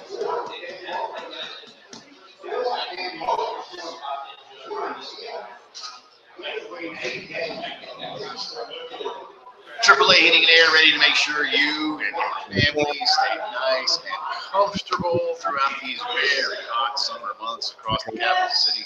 In this capital city, I've got 90 degrees. I imagine it's roughly the same in our capital city. So wherever you are right now, make sure you call AAA Heating. Maybe the system is on the fritz. You're like, this is supposed to be better. It's 803-677-1500. One of their techs can get out quickly. Make sure everything's good to go. Fix it up for you. True transparency pricing. You know what you're going to pay up front. We've had them into the house a couple times this summer because things don't always go right. And if you need a brand new system, how about a 15-year warranty, $1,500 system flat out. Guaranteed financing. Yep, that's what you want to do. When it comes to staying nice and cool. So make sure you tell them we sent you. Call 803-677-1500. Stay nice and comfortable.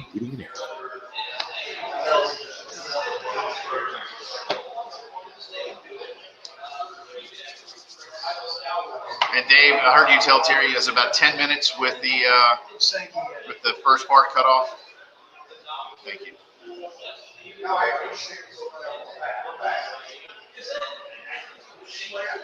And then tomorrow, Dave, just to let you know, at least in the back of your mind or the middle of your mind, Sankey replay, Tony Barnhart replay, Ryan McGee, maybe what we just did with Cole, and then probably some like Gamecock stuff. So it'll be stuff, like either the Sellers or Shane. I mean, things that you can just plug right in that we set up. But it'll be those kinds of things that we do. And I don't know that we have anything scheduled for tomorrow, guest-wise.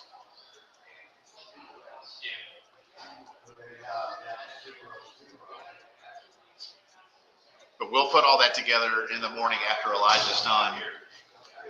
And if you're like today, you were in there about 11:30. It'll be about the same, and then we'll need about, I don't know, we'll need about an hour, not a total. We'll probably need about an hour of time to just cut a couple of long segments, and then intros and outros and things like that.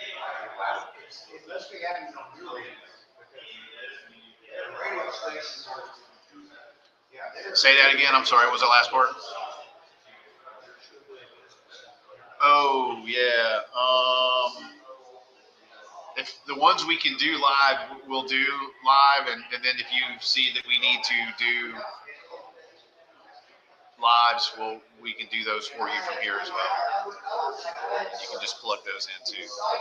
But our goal is to be out of this building in a car by 4:30. So that gives us just that much extra, little extra time to get on the road. And if we can do it sooner than that, we will. So we'll figure that out too.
All right, 17 minutes after 5 o'clock. Here on a Wednesday afternoon, Jay and Terry with you live at Digital Drive.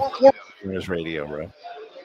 That's the SEC Media Days. We're here at the College Football Hall of Fame.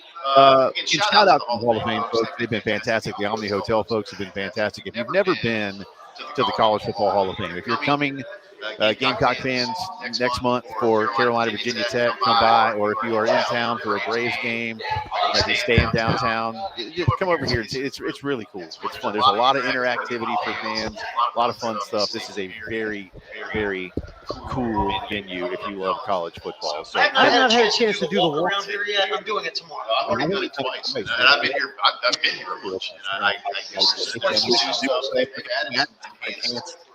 interactivity and some fun things. A lot of red stuff on the walls I never even knew. Yeah, a lot of it's cool. It's very good. It is. We had a chance. Elijah and I sat down with the commissioner of the SEC, Greg Sankey, earlier this afternoon. A lot of things going on in the conference, but we started him off with the news of Indiana buying out the University of Virginia and their home that's coming up in a couple of years. We didn't ask him to judge the decision, but we start this Q&A off here with Greg answering the question, what are your concerns about a decision like this in college football? My concerns are that it ties into the CFP selection process. And if teams are judging the access point is to accumulate simply as many wins without regard to the rigor of the schedule, that diminishes the regular season. And it's not the first of these circumstances we've seen. It's the latest. We have schools thinking about that reality. Generally, those who've scheduled, 2 additional non-conference games. We have a mandate that you have at least one. It also limits the comparatives between leagues, which is, in basketball, the easier elements is there's so many non-conference games. You have this really robust base of data to make judgments in addition to conference performance. So those are a couple elements that come to mind. I love that you mentioned the comparatives between leagues, because that's one of my biggest gripes when we get into college football playoff, season where they get the rankings coming out. A lot of the discourse is this conference is better than this one, and we can compare numbers and stuff all day, but when we have something to compare with on the field, I think that it gives everybody a clearer picture, makes the job on the decision makers significantly easier. Jay and I this summer talked to a bunch of different scheduling scenarios, and one of them was if there was a way to maybe for every conference in the Power Four, you have to play one school in each league, and that way you get a larger sample size. We know these are just simply sports talk radio hypotheticals, but with someone in your position, what's, I guess, maybe the hurdles from something like that happening, or is something like that happening remotely possible? Well, there are examples of just two conferences trying to agree on scheduling, and that's never worked. In 2021, our colleagues in the ACC, the Pac-12, and the Big Mountain Alliance had improved schedule.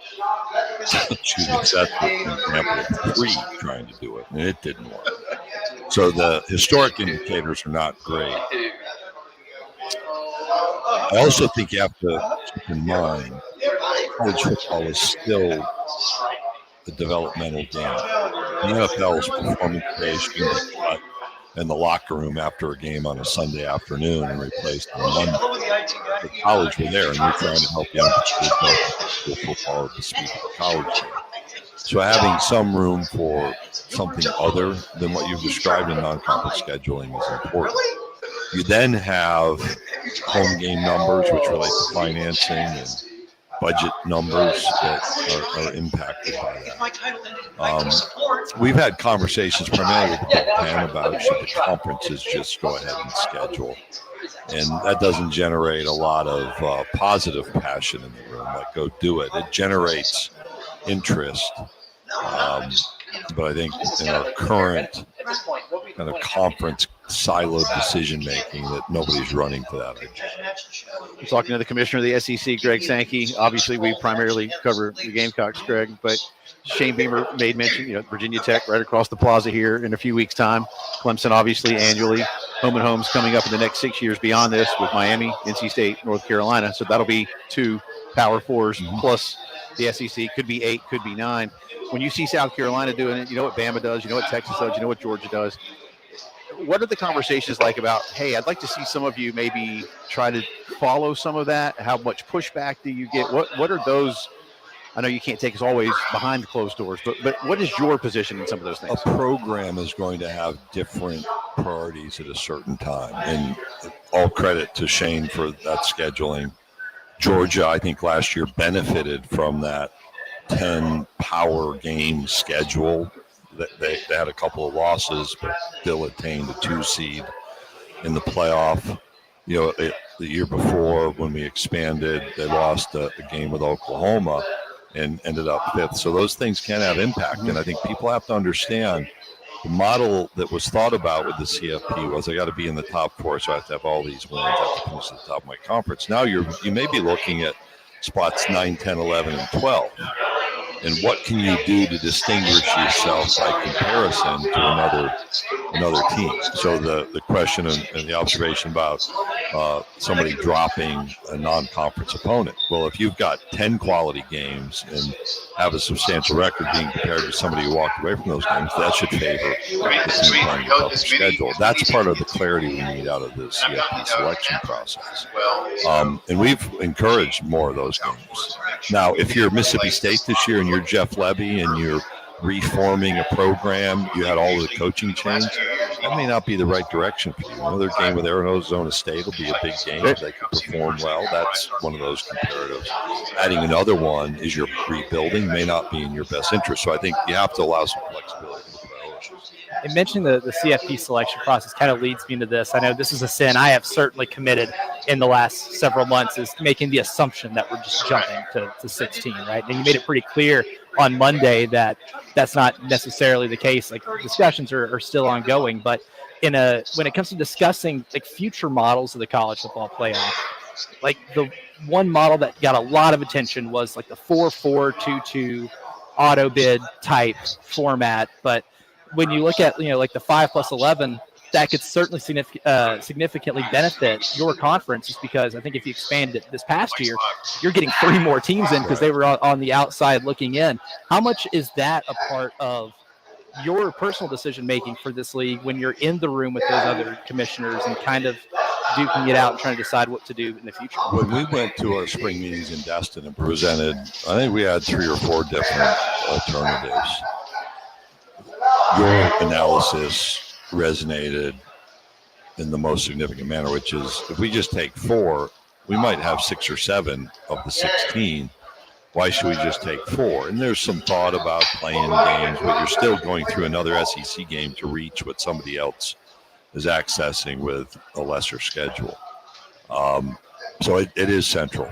I look at, just picking numbers and then defending the why is another factor, the credibility factor. If there's a year where somebody else deserved more and we only deserve 3, I actually think you're striking at the credibility of not only your own conference, but of other conferences. And I think we have to be careful about our demand and our concerns about lack of clarity in the CFP selection process overriding the right kind of judgments around those sort of issues. So I think there's a couple of factors. December 1 is the date that Disney would like to know what you want to do, all of you, with the CFP format. Is that maybe a date as well for the Southeastern Conference in terms of a scheduling format? How intertwined are all of those factors? Well, they're intertwined, but we need to decide before then, in my view. I've used as much time as I can, so we're nearing a decision. We would announce 8 or 9. Announcing the schedule is now a December function for us. We've done that kind of during that open week post-championship before the playoff begins now, and have had great interest in our schedule release show.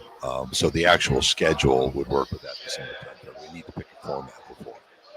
All right, we got to get you out here on a couple of fun things. First off, if you put a number on it, how many times between you and Commissioner Slive do you think Catherine has sat at a table next to you and waited for schlubs like us to talk with you? Let's say there's 10 times a day times 4 of late, 3 with Mike, so that's 30. You're probably nearing 800. Is a quick estimate.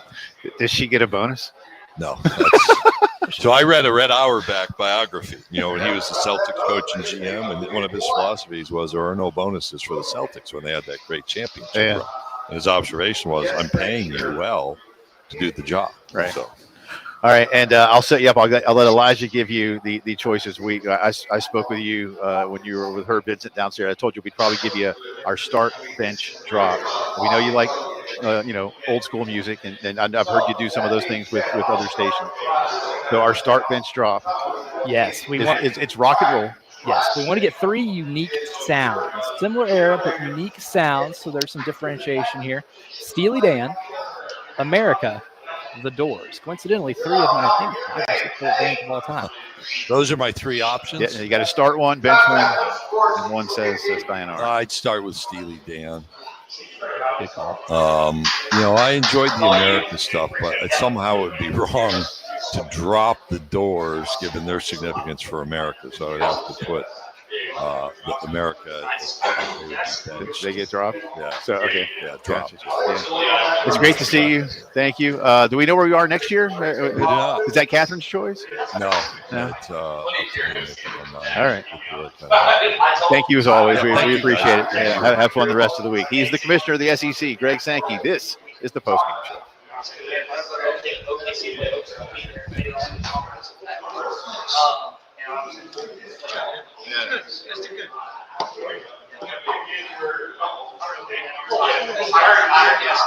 Well, and notice, this isn't a pat on the back as much as I just know what I'm doing. And then he goes into, I read one of that. There's something, like, I know I can take that. He's going to take it and do something with it. He can show you something.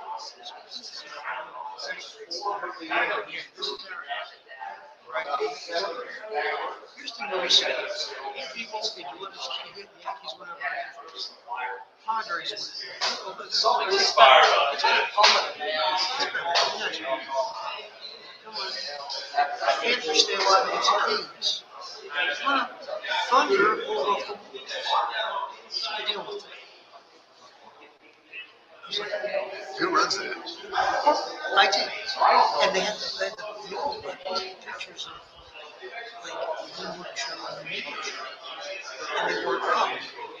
So it's back. And then right first, the McGee. He was posted up. This was fun I was having. Hey, we're pushing it. Yeah. Well, There's no chance to get I could found it in the chipper and stuff. no one made it.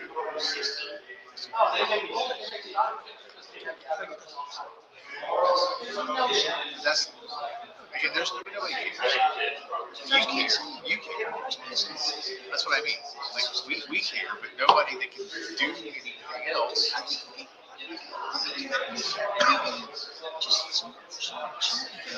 Yeah.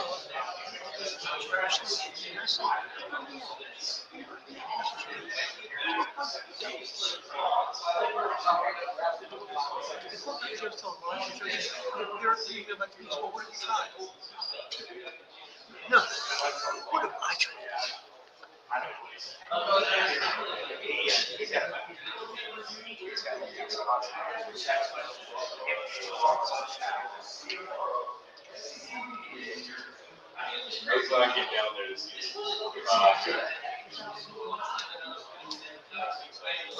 So tied on one place.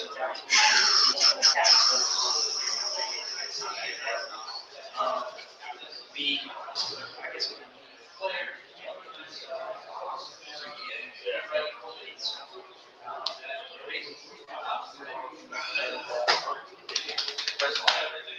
Yeah. Hello, everybody. We're here. That's what I'm saying. When I hit it this year, I'll get it on. Did I? That's my bad. Oh, yeah. Was that mine? Yeah, why don't you do me a favor? Come out and do it. I'll give you Yeah, time. I'll do it live. We'll get it, Dave. Coming back. That's it, right? All right, I'll nail it right at 6. All right.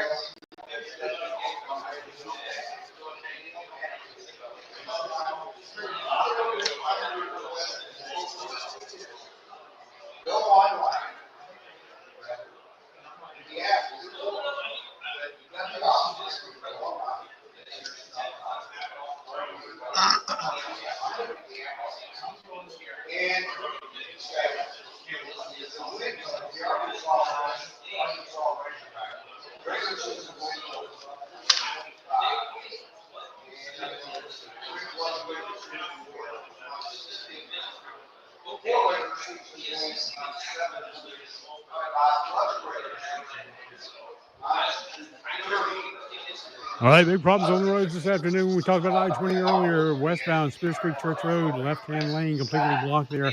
Now we have 2 left-hand lanes blocked. This is on 26 eastbound just after Charleston Highway and also on the westbound side. How's that? Really bad there. Traffic's backed up for miles. Gervais Street at Eugene, got a wreck there, 20 westbound between Lungs Pond and Highway 44, exit 44, I should say. And also a wreck 77 northbound Forest Drive and Killian Road at Fair Roads. Captain Dave in the traffic center.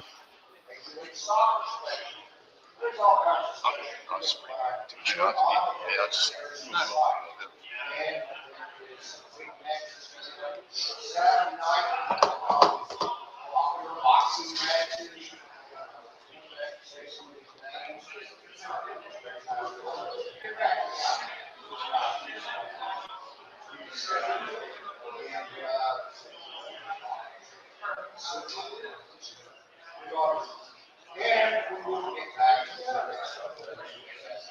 Baseball, we go onto the site, it's there, check out here, I'll bet.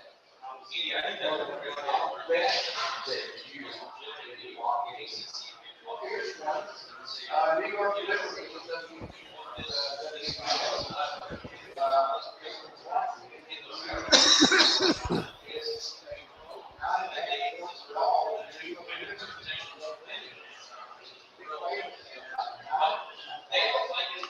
It is drive around the SEC time here on this Wednesday. Welcome back in. Of course, the whole week is a drive around the SEC because that's what the whole event is about. By the way, I do want to also thank our good friend Dr. Dan Block Knight and his team at the Men's Clinic. If you are one of those guys who's been feeling off of late in a variety of ways in your life, it's time for you to get that free consultation and get to the root of the issue. 803-875. Don't be the guy that gets embarrassed and doesn't want to talk about it. I know some of these things can be sensitive. Don't be that guy who says, "Oh, my dad, granddad never went to the doctor. Why should I go to the doctor?" Well, you should go to the doctor because the doctor can make you feel better. And Dr. Dan and his team are help you have been dedicated to making you feel like yourself again. Want to? We used to 803-875 Men's Clinic. Today here at SEC Media Days, it was Alabama, Oklahoma, Florida, and Mississippi State. So two of those schools will be Gamecocks' schedule, and they will both be coming to Columbia uniforms of Alabama and Oklahoma. Brent Venables, Dave, if you pull up the Coach Venables cuts for us, please, sir. Look. Oh, Dave says he does not have those. I have a text that says they're not quite ready. Probably not. Well, then never mind. We'll get the whole thing. Okay, I was told they were in, but maybe not. Maybe not. We'll get to Brent tomorrow. It's fine. Another day to kill him. Well, but for Oklahoma, we've talked a lot about it, and I heard him for a few minutes because he was literally speaking while we were ready to come on. So I only got to hear about 10 minutes of what he had to say. Look, it's obvious. Look, expectations in Oklahoma, and here's what's interesting to me. A lot of people really feel like Oklahoma is getting ready to become Nebraska. And what I mean by that is, well, they're not going to be able to handle the SEC. Okay, well, why can Texas handle it in Oklahoma? Right. Sark has done a fantastic job. I think Sark has exceeded most people's expectations. Dare I say, true for Brent Venables, and that he has not lived up to expectations. Because the expectations at Oklahoma are to win conference championships and compete for national championships on an annual basis. That's what Oklahoma does. But they have not done that yet. It's only been 1 year. And since Brent Venables has been there, they've had 2 6-win seasons. And that's borderline, if not crossing the border, into unacceptable territory. So they've made some fixes on offense. They've made some fixes by hiring Jim Nagy as their general manager, if you will, their personnel director, whatever the different titles are, the same kind of roles in college football. And those are all great things. Mateer, by all accounts, Terry, being a stronger quarterback and a capable quarterback. And there's a lot of people like, I think it's fair. You say, well, from Washington State. So, you know, from Washington State just a year ago. Cam Ward, so, a lot of reasons to believe that what they're doing up there in Washington is translating to a higher level. More important, you know who our boy Mateer's bringing with him? Yeah, that's what I'm saying. Offensive coordinator. The OC is coming down. Yes. So it's a situation where I think they're going to be better. But better than just step win. And so what does that look like? Oklahoma's schedule is not easy. It's not, man. Michigan out of conference. Again, remember, they were supposed to play Georgia. And so, I mean, think about that. Oklahoma had played Georgia and Michigan. And an SEC schedule. Of course, they didn't know they were going to be in the SEC, but they had Michigan and Georgia. They had Michigan. They dropped Georgia because they were actually out of conference. It would have been fun if that had been a non-con game, but this is we don't want to do it. For one thing, I'm excited just as someone who's been covering football for most of my life. See Oklahoma trying to win the prize. I remember Nebraska. It was a good traditional big Brandon showing up at your place. But Oklahoma, and you and I said this, a couple of days ago. I'll say it again right now. I don't mean this. This is certainly what I'm saying is not a knock on South Carolina football. It's an observation of how others see Carolina football. Oklahoma isn't going to care that Carolina has a more sellers or Dillon's or whatever else. We're Oklahoma, South Carolina. We're supposed to win. They won the kicks last year. But they I mean, we can. Ryan was telling us that story about, hey, there's South Carolina, what's going on back in that Tandy. Johnny Mason. And I think, look, Brett Venables is part of your spiel coming back with, you know what, that's South Carolina. We can't let that happen. They will never get you going, right? I'll say this about certain. You brought up Nebraska. There are some factors in Nebraska that do not equate to Oklahoma. Zero. And I think the thing with Oklahoma right now, we saw this for that short period of time they weren't successful before. It's called having the right coach. I think it's as simple as that. And if Brett Venables isn't the right coach, okay, you don't get them all right, then you go get the right coach. And Stoops was a guy that got that back together, got back on the right track. Likes and Schnellenbergers and that stuff was a disaster, and for a bunch of different reasons. And then you went and got Bob Stoops, and you got back to being who you were, right? And then Stoops went to Lincoln Riley and said, "Here, bro, here's the Lambo. Keep it nice." And they were very successful in Lincoln Riley. Jay, Having the right coach in Norman. that thing, resources, facilities, recruiting, fan base, it's all there, right? It's been there since since Bud Wilkinson. They just need the right coach, and Oklahoma will be back being Oklahoma, and they'll matter in the SEC. That's just me. They open with Illinois State, then host Michigan. Again, that's going to be a big deal. with your the former OU great, going back to Norman. They go to Temple. Temple. That's so weird. It's So they'll be heading to Philly on Saturday the 13th of September. Host Kent State. The Texas game, of course, Dallas. Then right after that game, they come to Columbia. Yep. So I mean, to me, that's a good thing for the Gamecocks. They're going to go over that state fair game with Texas. Either way. Absolutely. Then they go to Mississippi. Then they go to Tennessee. Then they finally have another week off. By the way, their week off is between Auburn in Norman and Kent State in Norman. Bad placement for an off week, in my opinion. But you don't have an off week between Kent State, Texas, Carolina, Mississippi, Tennessee. That's a lot. And that's going to Columbia and to Knoxville. Look up and down that schedule. Besides Kent State and Temple and Illinois State. And again, remember, this was supposed to include Georgia plus a Big 12 schedule and Michigan. So I'm not making excuses. Then they go to Alabama. So they have a week off. Then they go to Alabama. Then they host Missouri and LSU. I'll tell you the thing about the Temple game. The toughest part of that is getting over Philly alive to get to the football field. Temple, that neighborhood around Temple, man, that's a thing. Just saying. Good luck. It's a noon game on a Saturday, so that'll be all right. I don't think those guys have ever traveled that kind of environment to a football game. I'm just saying. Don't get me wrong, but that's one of those. The doors. Remember when you drive through those neighborhoods, the doors locked. Remember you're in the car with everybody. You guys got the doors locked. Vacation. Roll up. Hey, are we stopping at the red lights, Dad? Nope, we are not. Seriously, that's a tough schedule, Jay. And he's got to win 9. He's got to be. You got to compete for the conference playoffs. I think so. And I know, like I told you earlier, the folks in Norman want Venables to be successful because they loved him when he was there with Stoops and they wanted to work. But that's not going to stop you. If you win 7 games, and you say this, and I agree with you. Okay, let's say you win 8. Okay, how'd you lose? Yeah, tell me how you lost. How'd you lose? Tell me how you lost. I think Venables has got to stick around the college football playoff. I just do. I mean, if you go 8-4, but maybe, I'm just throwing this out, you lost by, a touchdown to Texas. You came to Columbia, and instead of getting your butt kicked, the Gamecocks get you by 3. And then you go to, let's say, Knoxville, and lose by 4.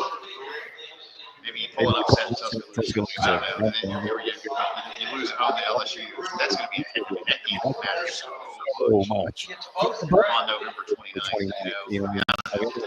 Tell me how you lost. But if you lose the way you did to Carolina last year, or a couple other ugly games. The other part of this thing is a lot of people think Oklahoma was one of the huge winners in the offseason, getting Mateer, getting some pieces for the offensive line through the portal. They still got a lot of guys on defense who are good. The wide receivers are healthy. They've had some receivers through the portal as well.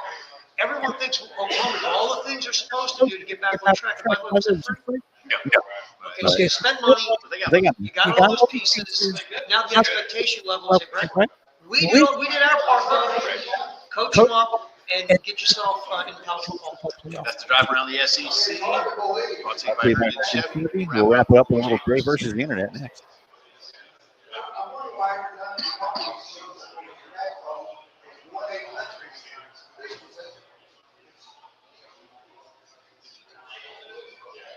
Hey, to be honest with you, Dave, Tyler's head's about to explode. Well, dude, you've done a lot too, but Tyler's sitting here. All Tyler's doing, you can ask Jay. Tyler does a show and cuts audio. And when he's done, Dave, you want to see him when he's done.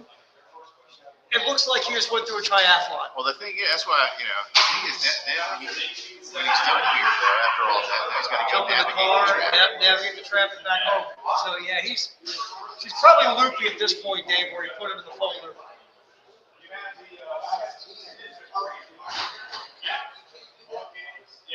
I know. Well, he was saying. Remember, he was saying that, and his thing. You're right. He set up all those folders for the purpose of putting the audio in those folders. You're right.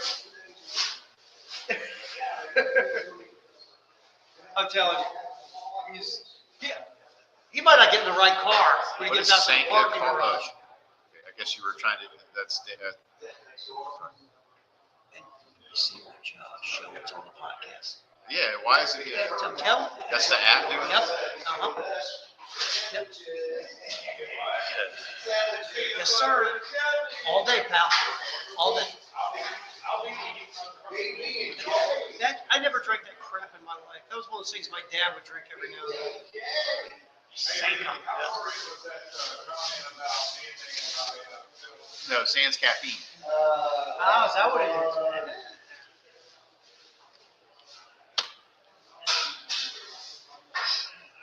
Oh, Yeah, Sanka's decaf. yep. Every now and then my old man would drink it. I'm like, Dad, why are you drinking? He drank it because Robert Young was telling it to you. Remember that? Mm-hmm. I love, and then, because I like that. Well, if Robert Young's drinking it, gosh darn it, it's good enough for me. You know, he's a doctor on TV. Yeah, it's right towards the end. Yes. Mm-hmm. No, I heard I've read some of that stuff, and he sounded like a great husband. No, he actually, remember, he was the one when she died that he took care of all the stuff. Well, did you hear the thing though about that? He beat the hell out of her. He beat the hell. He was a massive abuser. No, I didn't know. That's unfortunate. Oh, Jesus. Are you serious? Oh, my God. Never heard that one. I never heard that story. Well, she was married to Arthur Miller, Yes. DiMaggio, Yes. and all the Kennedys, right? Every one of the Kennedys. Well, I think she had a friendship messed with around all. But she was only married to those two, right? No, she was married to Yeah. Norma Jean, whatever. Yeah, she was married to that guy when she got to Yeah. Hollywood. Yeah, so 3 times. She basically said, "Hey, I'm gonna go be famous." Did you write a book about that? Or there was something written about that whole thing? Sure, there's nothing. Had to be. She looked at him and go, "No offense, bro." Yeah, you're done. Not to be cold, but I'm going off the big things and you're not. What was that last name? Norma Jean Riley, wasn't it? Right. Norma Jean Baker? Yeah, Norma Jean Baker.